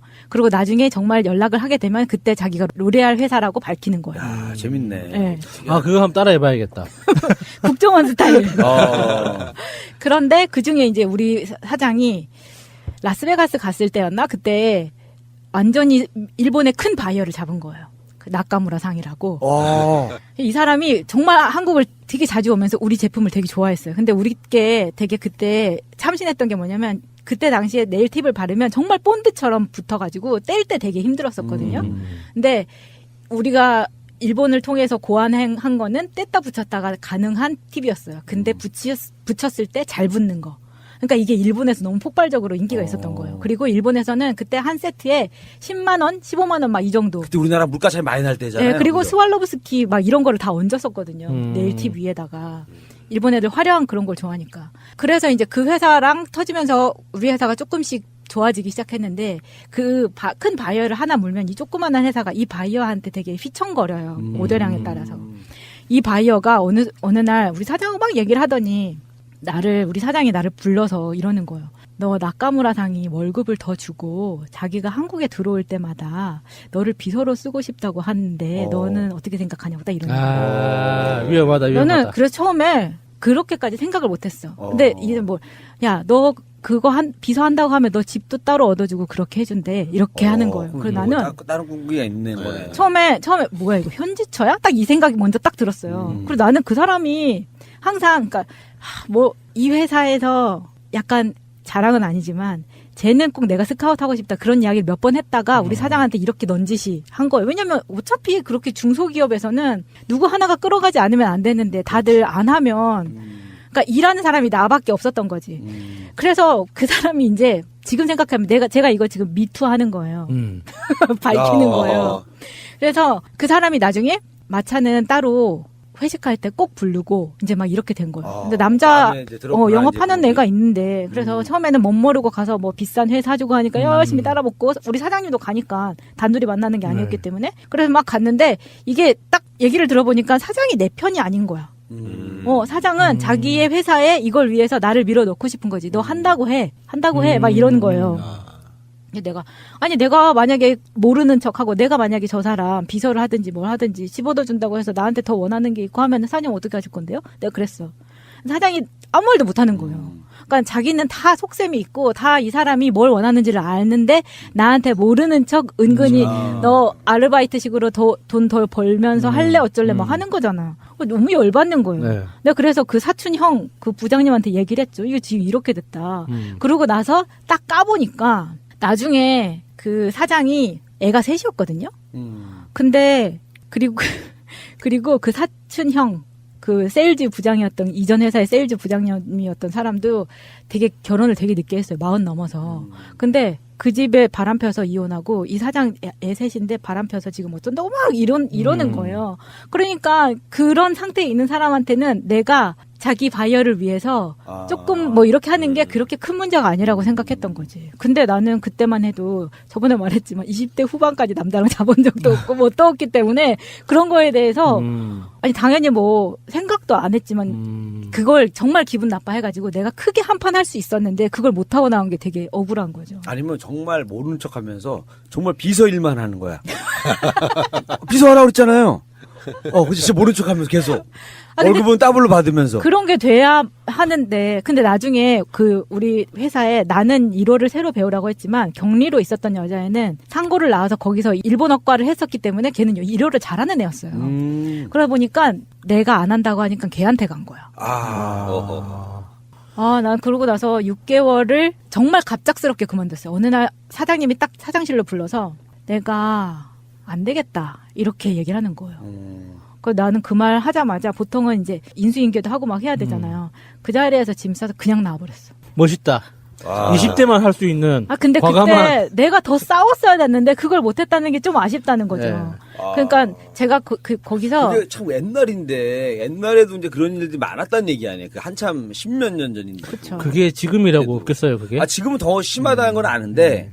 그때도 이제 10몇 년 전이만 해도 나는 좀 덜 할 줄 알았거든요. 근데 이제 자기는 내가 그렇게까지 나올 줄 모르고 네 그러면 지금 짐 싸서 바로 나갈게요 이렇게 이야기하니까 사장이 야 그렇게 하면 어떡해 이러는 거예요. 뭘 어떡해 그럼 나보고 나가라면서. 짐을 싸고 다음 사람 오면 인수인계 다 해주고 그다음에 마음의 준비한 다음에 2달 뒤에 나가. 누가? 이거지 사장. 그러니까 저는 여자분들이 안타까울 때가 언제냐면 친구들끼리 있을 때 욕을 정말 잘하시거든요. 쌍욕을 막 미친 새끼야 개새끼 씨발놈 이런 욕을 정말 잘하시는데 필요할 때 못해요. 이게 욕이라는 건 정말 필요한 순간에 하라고 평소에 연습하는 건데 아니 친구들 사이에서 막 서로 뭐 이렇게 미친년아 쌍년아 막 뭐 하면서 하다가 진짜 미친년을 봤을 때 얘 미친년아 나와야 되는데 그때 말을 못 하시더라고. 난 그게 너무 안타까워. 서열 구조가 있는 데서는 쉽지 않아요. 그러니까 저희들도 개그맨 사회에서 예를 들어서 선배가 너무 이상한 걸 하거나 그러면 욕이 여기까지 올라와도 할 수는 못 나오지는 않아요. 이거 진짜 아닌데 하면서 그냥 그 상황이 지나고 나서 한참 뒤에 생각해 보면 그래도 내가 아무리 후배라고 해도 이거는 뭐라고 했었어야 되는 건데 이럴 때가 있어요. 근데 그 상황에서는 왜냐면 내가 늘 이렇게 그래도 내 윗사람이라고 생각하고 지내왔는데 이 사람 왜 이러지? 하고 좀 혼란스러워서 그냥 넘어가는 경우가 좀 있었던 것 같아요. 저 지내가고 생각해보면. 근데 그게 미투라는 게 사실은 여성이 당하는 성추행 이 범주가 아니라 사실은 강자와 약자의 약자가 당하는 이야기예요. 그거는 남자든 여자든 상관없는 거잖아요. 만약에 여자 사장이 일본에서 돈 많은 사람이 이쁘장한 남자 직원한테 너 내가 픽업할 테니까 갈래? 그러면은 그건 똑같은 상황이란 말이에요. 근데 그 남자가 남자라고 해서 그걸 대들고 이야기를 할 수 있겠냐고. 권력 관계에서 밑에 있으면 그게 잘 안 된다는 거죠. 이번에 그 사건도 많이 커졌잖아요. 근데 저 이제 며칠 전에, 그러니까 지난주에 이제 녹음하고 그 다음날에 저희 이모님을 만났는데, 그러니까 이모님은 이제 교사 출신이시고, 사촌 여동생이 판사예요. 근데 이제 중앙지검을 나온 판사예요. 그 옛날 검사였어요. 그래서 제가 이제 이런 일이 일어나서 이모님한테 이제 걔를 못 만났으니까 물어봤죠. 지금 이제 중앙지검 쪽에 난리가 났는데, 걔는 어땠냐고. 그러니까 이모님 딱 한마디 하더라고요. 안 그런 데가 없다. 딱 한마디. 그러니까 서지현 검사 그 사태, 서지현 검사의 그 인터뷰 이후에 이제 안태근 씨의 태도 이런 걸 보면서 한편으로 안타까웠던 게 그거예요. 그러니까 서지현 검사 이전에도 수많은 여성들이 고발하고 증언하고 인터뷰를 했거든요. 근데 세상이 그만큼 받아주지는 않았어요. 그렇죠. 근데 서지현 검사라는 사람이 검사가 방점인 거죠. 검사라는 직업을 가진 사람이 이야기를 하니까 세상이 움직이기 시작한 거예요. 아, 그 약간 영화 내부자들 생각난다. 예, 그러니까 야, 이거 네가 얘기해야 돼. 넌 검사잖아. 그동안 그 있잖아, 똑같은 대사님. 이야기로 수십 번 벽에 계란을 던졌던 수많은 여성들이 있는데 그분들이 한편으로 드디어 이제 우리 이야기가 세상에 전달됐구나라고 마음이 들면서도 마음 한켠에 그 헛헛함이 있을 것 같아요. 그동안 이렇게 오랜 시간 동안 이야기를 했을 때 아무도 안 들어주다가 검사라는 직업을 가진 사람이 방송에 나와서 한번 하니까 완전 나라가 뒤집어져 버렸잖아요. 근데 그게 물론 뭐 한국 회사에 국한된 게 아니라 저는 그 미국 회사 다닐 때도 비슷한 일이 있었어요. 그건 나중에 또 다른 에피소드에서 얘기를 할 수 있겠지만 뭐 이런 게 저는 지금 20대들이 겪는 게 그때 당시에는 모를 수도 있다는 거지. 나처럼 이거를 막 불같이 화를 내고 해야 되는데 그걸 권력 구조상도 못하고 이게 지금 내가 뭘 들었지? 먼저 멍한 게 일단 먼저라 사태 파악이 제대로 안 된다는 거죠. 그런 것들이 있었어요. 회사 어떻게 잘 망했죠? 망한 것 같아요. 그죠? 제가 계속 지켜봤거든요. 이 회사가 어떻게 되는지. 그리고 오히려 저는 그 회사를 그만두고 나서 바로 일주일 있다가 그 신이 숨겨둔 직장에 들어갔기 때문에 저한테는 오히려 되게 잘 되는 거였는데. 능력자다. 능력자 무슨 열매를 드셨길래? 정말 간절하게 이력서를 밤낮으로 썼기 때문에 그랬는데 지금도 분명히 많을 거고. 내가 봤을 때는 그 일본 그 사장님이 그 한국 여자분한테 얘기해가지고 내가 따로 차려줄 테니까 저 회사 하나 내.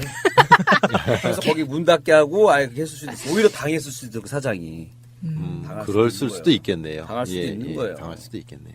한때 제가 열심히 살았을 때 이야기를 해봤습니다. 들어보셨죠?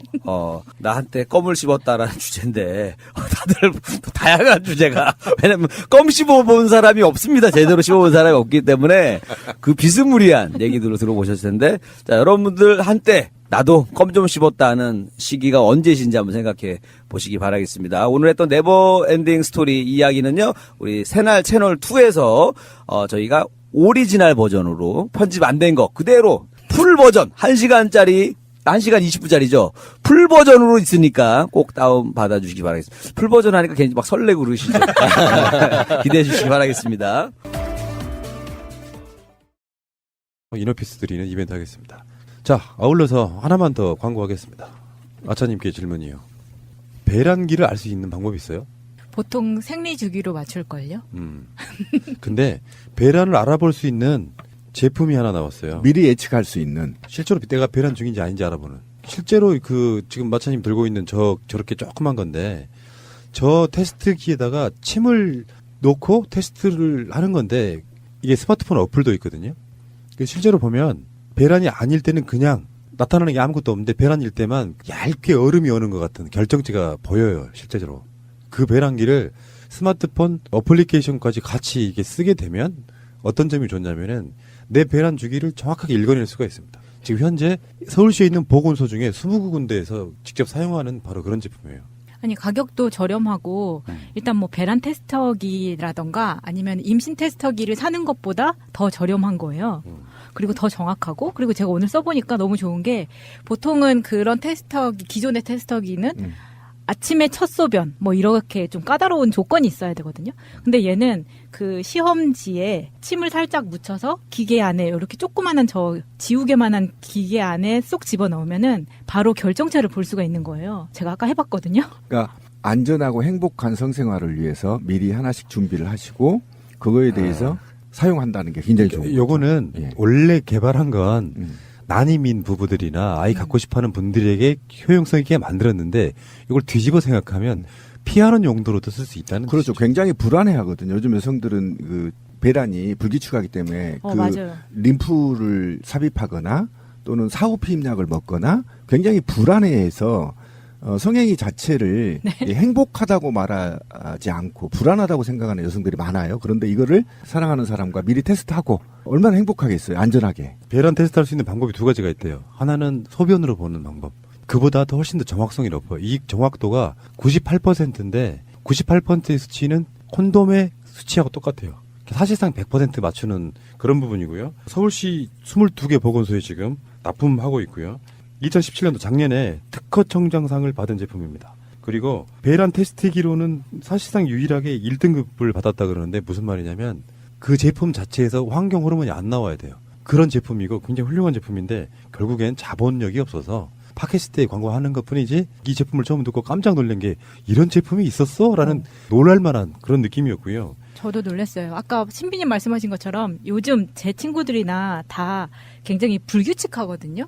그것 때문에 스트레스를 굉장히 많이 받는데 약 먹는 것보다 훨씬 좋은 것 같아요. KFDA 1등급, 미국 FDA 1등급까지 판정받은 그런 제품이고 굉장히 안전한 제품이고 O 뷰가 어디서 나온 말이냐면 O가 감탄사 O예요. 그 뷰는 보면 스마트폰으로도 볼 수 있고 그리고 그 기계로도 직접 볼 수 있는데 오 보인다 이런 뜻이에요. 저도 깜짝 놀랐어요. 내가 배란 긴지 아닌지 보인다 이런 뜻이기 때문에 이번 주에는 지금 이너피스 장점도 설명드렸죠. 이번 이벤트 하고요. 다음 주에 이 제품을 가지고 이벤트를 또 하겠습니다. 여기 몇 대 제가 직권으로 걸게요. 방송으로 못을 박아놓으면 오뷰 측에서는 거절할 수가 없겠죠. 그래서 여러 가지 용도 있습니다. 가장 먼저 이야기를 듣고 생각났던 게 우리 동생이 나이가 꽤 있어요. 근데 아직 애가 없는데 너무 노력해. 도움 되겠죠. 네. 도움 되겠네요. 왜 그러냐면 병원 가서 맨날 진단 받고 검사해야죠. 그렇죠. 제 동생 부부도 그렇거든요. 남편도 편안하겠죠. 69,000원이고요. 그걸 테스트하는 거 있죠. 왜? 뭐 시험지 비슷하게 생긴 조그만 게 있어요. 그게 하나에 700원 꼴이어서 나 같으면 이렇게 쓰고 싶어요. 내가 여자라면 어플이 같이 연동이 돼 있기 때문에 5일, 6일, 7일, 8일 배란. 그리고 배란이 쭉 안 되잖아요. 그러면 한 달만 돌려보면 내 배란 주기를 예측할 수 있잖아요. 그러면서 그거를 같이 연동해서 쓰면 굉장히 효율적인 부부 생활 등등을 할 수 있다 이렇게 생각이 듭니다. 네. 어플에 들어가시면 배란 주기, 생리 주기 다 맞출 수가 있거든요. 보통 지금 어플 중에서는 생리 주기를 보는 어플이 많은데 이거는 배란 주기까지 확실하게 볼 수 있고 그 테스트한 사진을 다 저장해서 기록으로 남길 수 있기 때문에요. 정말 획기적으로 좋은 제품인 것 같아요. 그렇죠. 이 제품에 시험지를 집어넣고 기계에 이것을 스마트폰에 연결을 하면 스마트폰에서 확대된 사진을 볼 수 있고 그 확대된 사진을 저장해서 일자별로 정리할 수 있어서 자기의 배란기를 예측 가능할 수 있다는 거죠. 그리고요. 그다음에 이 신년이는 과거에 제가 악연이 있지만 돌이켜 보면 굉장히 욕심 있는 사람입니다. 그래서 다른 비리도 반드시 켜야 되고요. 또 내부에 승진과 관련된 소문들이 지금 왕왕 퍼지고 있거든요. 매관매직, 내부 매관매직 직원들 이것도 반드시 조사해야 됩니다. 예, 알겠습니다. 자, 평창올림픽 이야기 좀 할게요. 일단은 할 말이 참 많아요. 이제 평창올림픽이 이제 시작되는 날 나가는 방송이기 때문에 일단 국회에서 이념 대립을 자제하자 하면서 평창 결의안이 채택됐거든요. 여기에 정세균 의장이 제안을 했고 황영철 자유한국당 의원이 제안 설명을 한 이 결의안이 165명 중에서 160명 찬성으로 채택이 됐는데 사실상 이거랑 별개로 지금 국회에는요 권성동 의원 강원랜드 취업비리 문제 같은 걸로 여전히 시끄럽습니다. 이 사람들은 그런 것 같아요. 올림픽은 올림픽인데 올림픽이니까 검찰 수사든 뭐든 다 자제하자 요 분위기예요. 미친 새끼. 권선동은요 이 빗나가는데 검찰한테 직접 압력을 넣은 새끼예요. 청탁한 겁니다. 청탁. 이거는 중재예요. 어떻게 입법부에 입법권을 가진 자, 독립적인 입법권을 가진 자가 사법부에 전화해서 압력을 넣습니까? 이 말도 안 되는 겁니다. 이거는요 직결이 직결. 이거 보통 일 아닙니다. 이 청탁 비리는요 그냥 비리에 지나치지 않는데 이 청탁 비리를 덮고자 본인의 수사 기록을 삭제하라고 지시한 국회의원이 어디 있습니까? 대한민국의 해방일에. 그러니까 직권남용으로 들어갈 확률이 높죠. 예.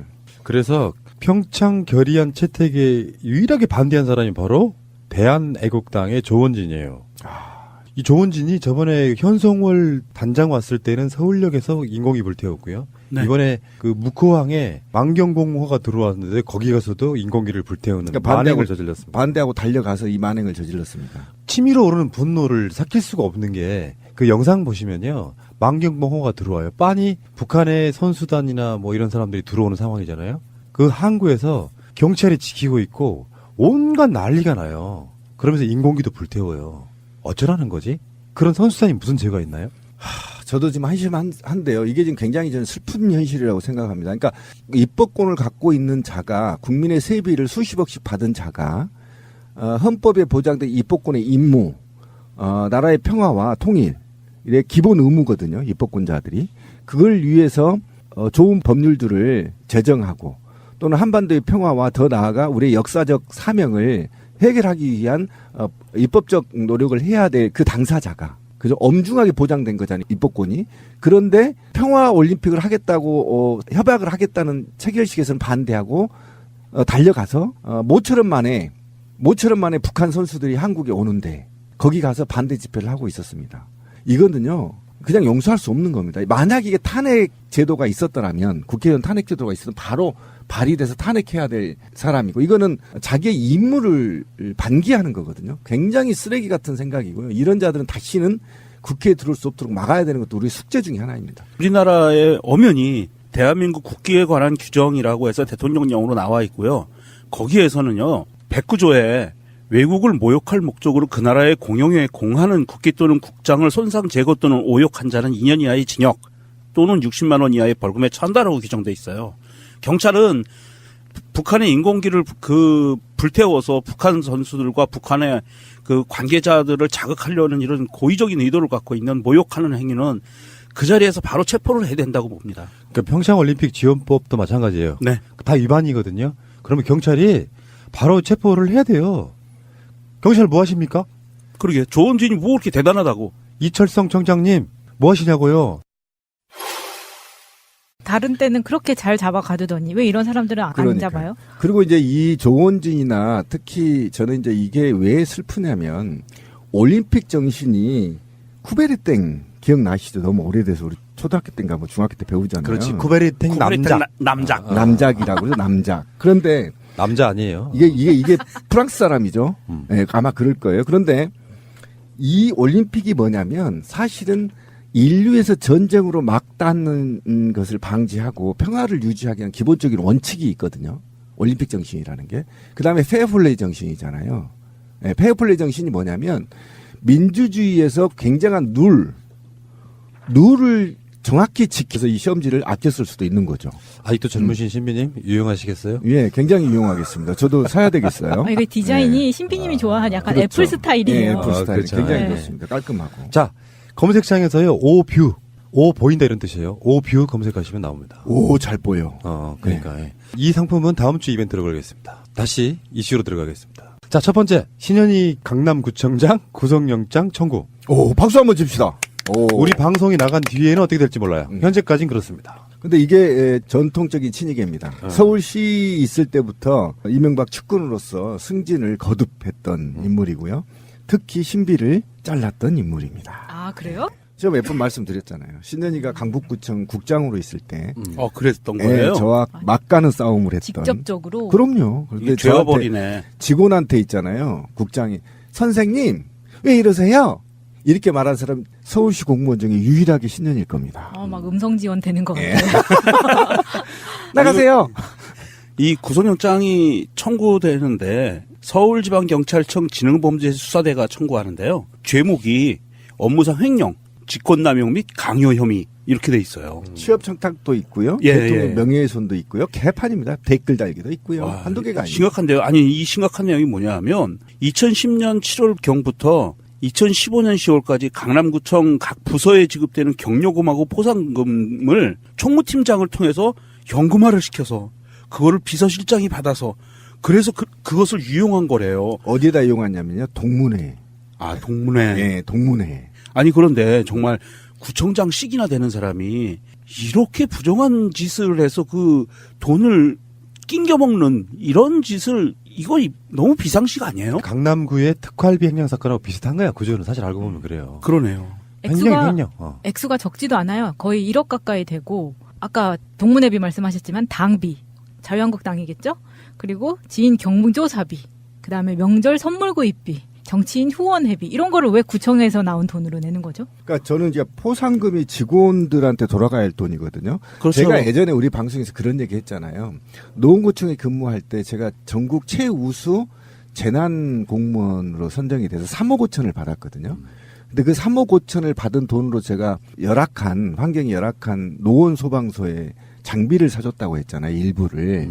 근데 그 돈이 포상금이라 하더라도 개인이 쓸 수가 없어요. 그럼 제가 어느 정도 쓸 수 있냐면 저한테 그때 쓸 수 있는 돈이 3,500 정도밖에 없었고요.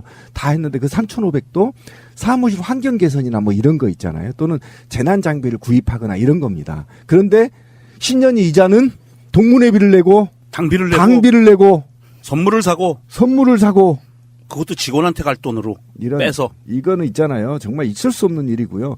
더군다나 제가 추접한 건 뭐냐면요. 강남구청 예산이 2조가 넘습니다. 씨발. 내가 욕 안 하려고 해도 안 할 수가 없어. 제가 근무한 강북구청은요. 얼마인지 아십니까? 겨우 있잖아요. 다 긁어 모아서 4천억이에요. 씨발 이게 몇 배입니까 이게. 그렇게 차이 나요? 엄청 차이 나네요. 2조가 넘는 도시에 그 돈 없어도 직원 포상금을 횡령해요? 에이씨. 정말 추접스럽게. 그러니까 신현희는 대선 때 보면은 일베 국정원으로 의심되는 가짜 뉴스 퍼나르면서 직원들이 달았잖아요. 본인이 직접 달고. 그러니까 그러고 뭐 양아치도 대표적으로는 이제 예비군 훈련장 가면 나타나가지고 또 방공 교육하고 자기 정치적으로 써먹고 이런 사람이기 때문에 저는 이번 기회에 정치판에 다시는 기웃거리지 못하게 확실하게 사법 처리해야 된다 이렇게 생각합니다. 이번 지방선거도 그래야 됩니다. 예. 정말 낱낱이 후보들 평가해서 이런 양아치 같은 정치인들이 지자체를 운영할 수 없도록 맞습니다. 반드시 막아야 됩니다. 어느 순간에 일선에서 열심히 일해야 될 사람이 괴물이 돼버린 거지. 또한 이제는요 바뀌어야 됩니다. 강남구 구민들도요 이런 양아치 구청장을 앉혀놓으면 강남구가요 욕 처먹어요. 제대로 된 사람 뽑아야지. 그거 무조건 나는 돈 많으니까 자유한국당 찍어야 돼 이래갖고 이따구로 해가지고 말이죠. 강남 일부 시민들이 특정 정당을 이렇게 후보를 당선시키는 것은 그 지역에서도 안 좋고요. 예를 들면 보십시오. 너 어디 사냐? 강남 살아. 그러면 예전 같으면 오 잘 사네 이렇죠. 요즘 같으면 뭐라 하겠어. 아유 정치적 후진. 이렇게 얘기하면 신년이. 강남구 이 강남구라는 이 레인밸류가 완전히 바닥나 버렸습니다. 신년이 때문에. 이런 자들은 다시는 구청장을 못하게 막아야 되고요. 당장 구속해서 추징까지 다 해야 되고. 중간에 좋아요를 눌러주시면 새날팀들에게 큰 힘이 됩니다. 미리 감사합니다. 트위터가 진짜 언론입니다. 방송 나가는 날짜로는 평창 올림픽 개막일에 방송되는 바로 그런 시간이 되겠습니다. 평창 올림픽 둥이 신비님. 반갑습니다. 저는 올림픽을 싫어합니다. 그러나 이번 동계 올림픽만큼은 대성공이길 기원합니다. 저도 못하고 말이야. 네, 저도 갈 거예요. 일설에는요 88 올림픽 때 굴렁쇠 소년이 신비님이라는 설이 있어. 그동안 고생이 많았구나. 네. 그 녀석이 이렇게 컸습니다. 네. 지금 이제 올림픽이 우리나라에서 열리는 게 88년 이후에 2018년이니까 30년 만인 거거든요. 그 사이 이제 월드컵도 있었고 그렇지만 아시안 게임도 있었고 막 그렇지만 공식적으로 올림픽이 열리는 게 30년 만입니다. 동계, 하계, 월드컵 모두 개최한 나라가 지구상에 몇 개 안 돼요. 3대 스포츠 이벤트를 개최한 나라는 최초가 프랑스가 달성을 했고요. 그 뒤 이태리, 독일, 미국, 일본 순이고 우리나라가 5번째입니다. 뭐 나름대로 자랑스럽네요. 그러네요. 그런 나라들 가운데 일단 우리나라에 온 올림픽 지금부터는 누가 유치했냐는 하나도 안 중요해. 우리가 치러내야 될 그런 상황이기 때문에 같이 도와주시고요. 붐업도 시켜주시고 댓글도 달아주시고 티켓도 끊어주시고 뭐 이런 식으로 티켓 이미 끊으신 것 같은 유명정님. 안녕하세요. 유명정입니다. 예, 어서 오시고요. 그리고 평창올림픽 비공식 마스코트 마차님. 안녕하세요. 마차입니다. 근데 마스코트하고 닮았어요. 굉장히 닮았어요. 동글동글하다는 얘기예요? 굉장히 닮았어요. 좋아해야 되나? 좋아야죠. 마스코트는 호감이에요. 그렇죠. 호감이죠. 비호감으로 만드는 마스코트가 어디 있어요? 이명박이 다스 빼고. 나는 다스의 그 회사 상호하고 로고 있잖아요. 보면 정말 비호감이더라. 기업이란 게 이미지가 그렇게 중요한 거예요. 대충 만들었죠. 악마의 기업인데 여러분들이 타는 현기차에 이명박에 관련된 물건이 있어요, 사실은. 그러니까 그 현기차, 승용차 시트는 다 이명박의 그 침이 한 번씩 발라진 시트라는. 그래서 저는 쌍용차만 탑니다. 쌍욕은 하지 마시고요. 자, 출발하겠습니다. 제도로서의 민주주의가 흔들리고 구타는 일은 이제 없습니다. 민주주의가 밥이고 밥이 민주주의가 되어야 합니다. 자, 오랜만에 상품 주는 퀴즈 이벤트 하겠습니다. 예. 이 퀴즈는 이제 이따가 다른 에피소드에 나갈 건데 이번 주에 상품은 다시 돌아온 이너피스입니다. 오. 실제로 이너피스를 써보면 많은 사람들이 여러 회사들에서 팟캐스트든 지상파든 간에 여러 가지 숙취 해소제가 나오잖아요. 근데 이너피스는 약간 다른 관점으로 접근해야 돼요. 그러니까 이너피스는 이런 관점이 있잖아요. 이너피스의 여러 효과 중에 하나일 뿐이야. 숙취 해소는. 근데 숙취 해소의 기본 개념이 그 의사들 이야기를 들어보면 뭘 먹어도 조금씩 도움은 돼요. 근데 가장 중요한 숙취 해소의 가장 좋은 방법은 푹 자는 거예요. 잠만큼 숙취 해소가 잘 되는 게 없어서 이너피스는 잠을 잘 들게 하고 사람 몸을 이완시켜서 릴렉스 시켜주는 그 가운데 잠을 자면서 다른 숙취 해소제보다 훨씬 효능이 좋다는 뜻이죠.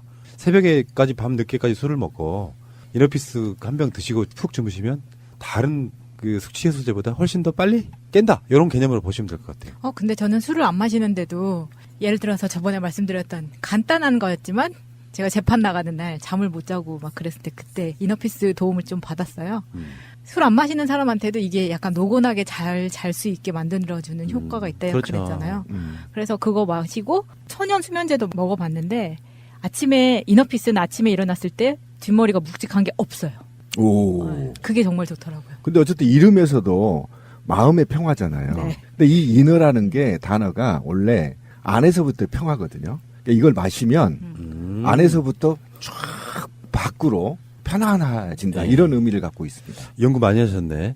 어쨌건 이너피스 여러분들이 그냥 광고가 나가니까 나가! 막 이런 것만 기억하실 수 있는데 실제로 이너피스는 굉장히 획기적인 음료입니다. 특허까지 받은 물질들이기 때문에 드셔보시고요. 근데 그 이너피스를 10분께 세트 있죠. 물약과 과립, 알약을 10세트를 드리는 건데 다음 에피소드가 될지 그 다음에 에피소드가 될지 모르겠지만 제목에 써놓기 때문에 그 퀴즈 맞추는 거 선착순으로 꼭 알아야 할 어제의 뉴스. 오늘 오전 강릉 선수촌. 북한 국가가 흘러나오며 올림픽 오륜기 옆으로 인공기가 개양됩니다. 이 장면을 지켜보던 피겨스케이팅의 기대주 렴대옥 선수는 감격에 겨운 듯 눈물을 흘렸습니다. 뒤이은 우리나라 비보이들의 축하 공연. 현란한 춤사 위에 북한 선수단은 당황한 기색을 감추지 못합니다. 그러나 어색함은 북한 응원단의 연주가 시작되자 눈 녹듯 사라졌습니다. 반갑습니다. 아리랑 가락이 흘러나오자 북한 선수들은 만면에 웃음을 띠기 시작했습니다. 북한 응원단이 온 건 이번이 4번째로 지난 2005년 인천 아시아 육상 선수권 대회 이후 13년 만에 처음입니다. 응원단의 신명나는 연주에 흥이 오른 선수들은 덩실덩실 춤을 추기도 했습니다. 오늘 공연은 우리 자원봉사자와 북한 선수들이 손을 맞잡고 강강술래를 하면서 절정에 다다랐습니다. 손에 손 잡고 춤을 추는 걸 보고 정말 기뻤습니다. 하루빨리 통일이 되길 바랍니다. 모든 공연이 끝난 뒤 북한 선수들은 단상에 올라 한박 웃음을 지으며 인사를 건넸습니다. 한편 북한 기자단의 취재 열기도 눈길을 끌었습니다. 인터뷰 요청을 하자 퉁명스런 대꾸가 돌아옵니다. 오늘 입촌식 좀 참석한 소감. 기자가 기자를 지지하면 되나. 남북한 쇼트트랙 대표팀은 깜짝 공동훈련을 했습니다. 한국 선수들은 북한의 정광범, 최은성 선수를 뒤에서 밀어주는 등 시종 화기애애한 분위기에서 훈련을 함께 했습니다. 이 발전을 축하합니다.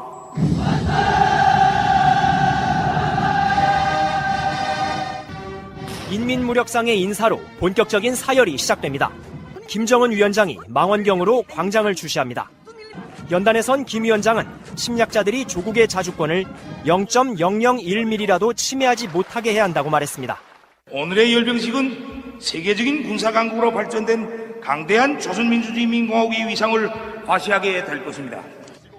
대륙간 탄도미사일급으로 시험 발사를 마친 화성 12, 14, 15형도 등장했습니다. 다만 신형 전략무기는 공개되지 않았고 김정은의 연설에서도 핵 관련 언급은 없었습니다. 병력 13,000명이 동원돼 1시간 반 정도 진행됐는데 지난해 김일성 주석 생일기념 열병식과 비교할 때 반 정도로 줄었습니다.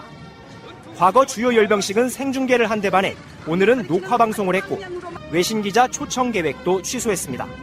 국제사회를 자극하지 않겠다는 뜻으로 읽힙니다.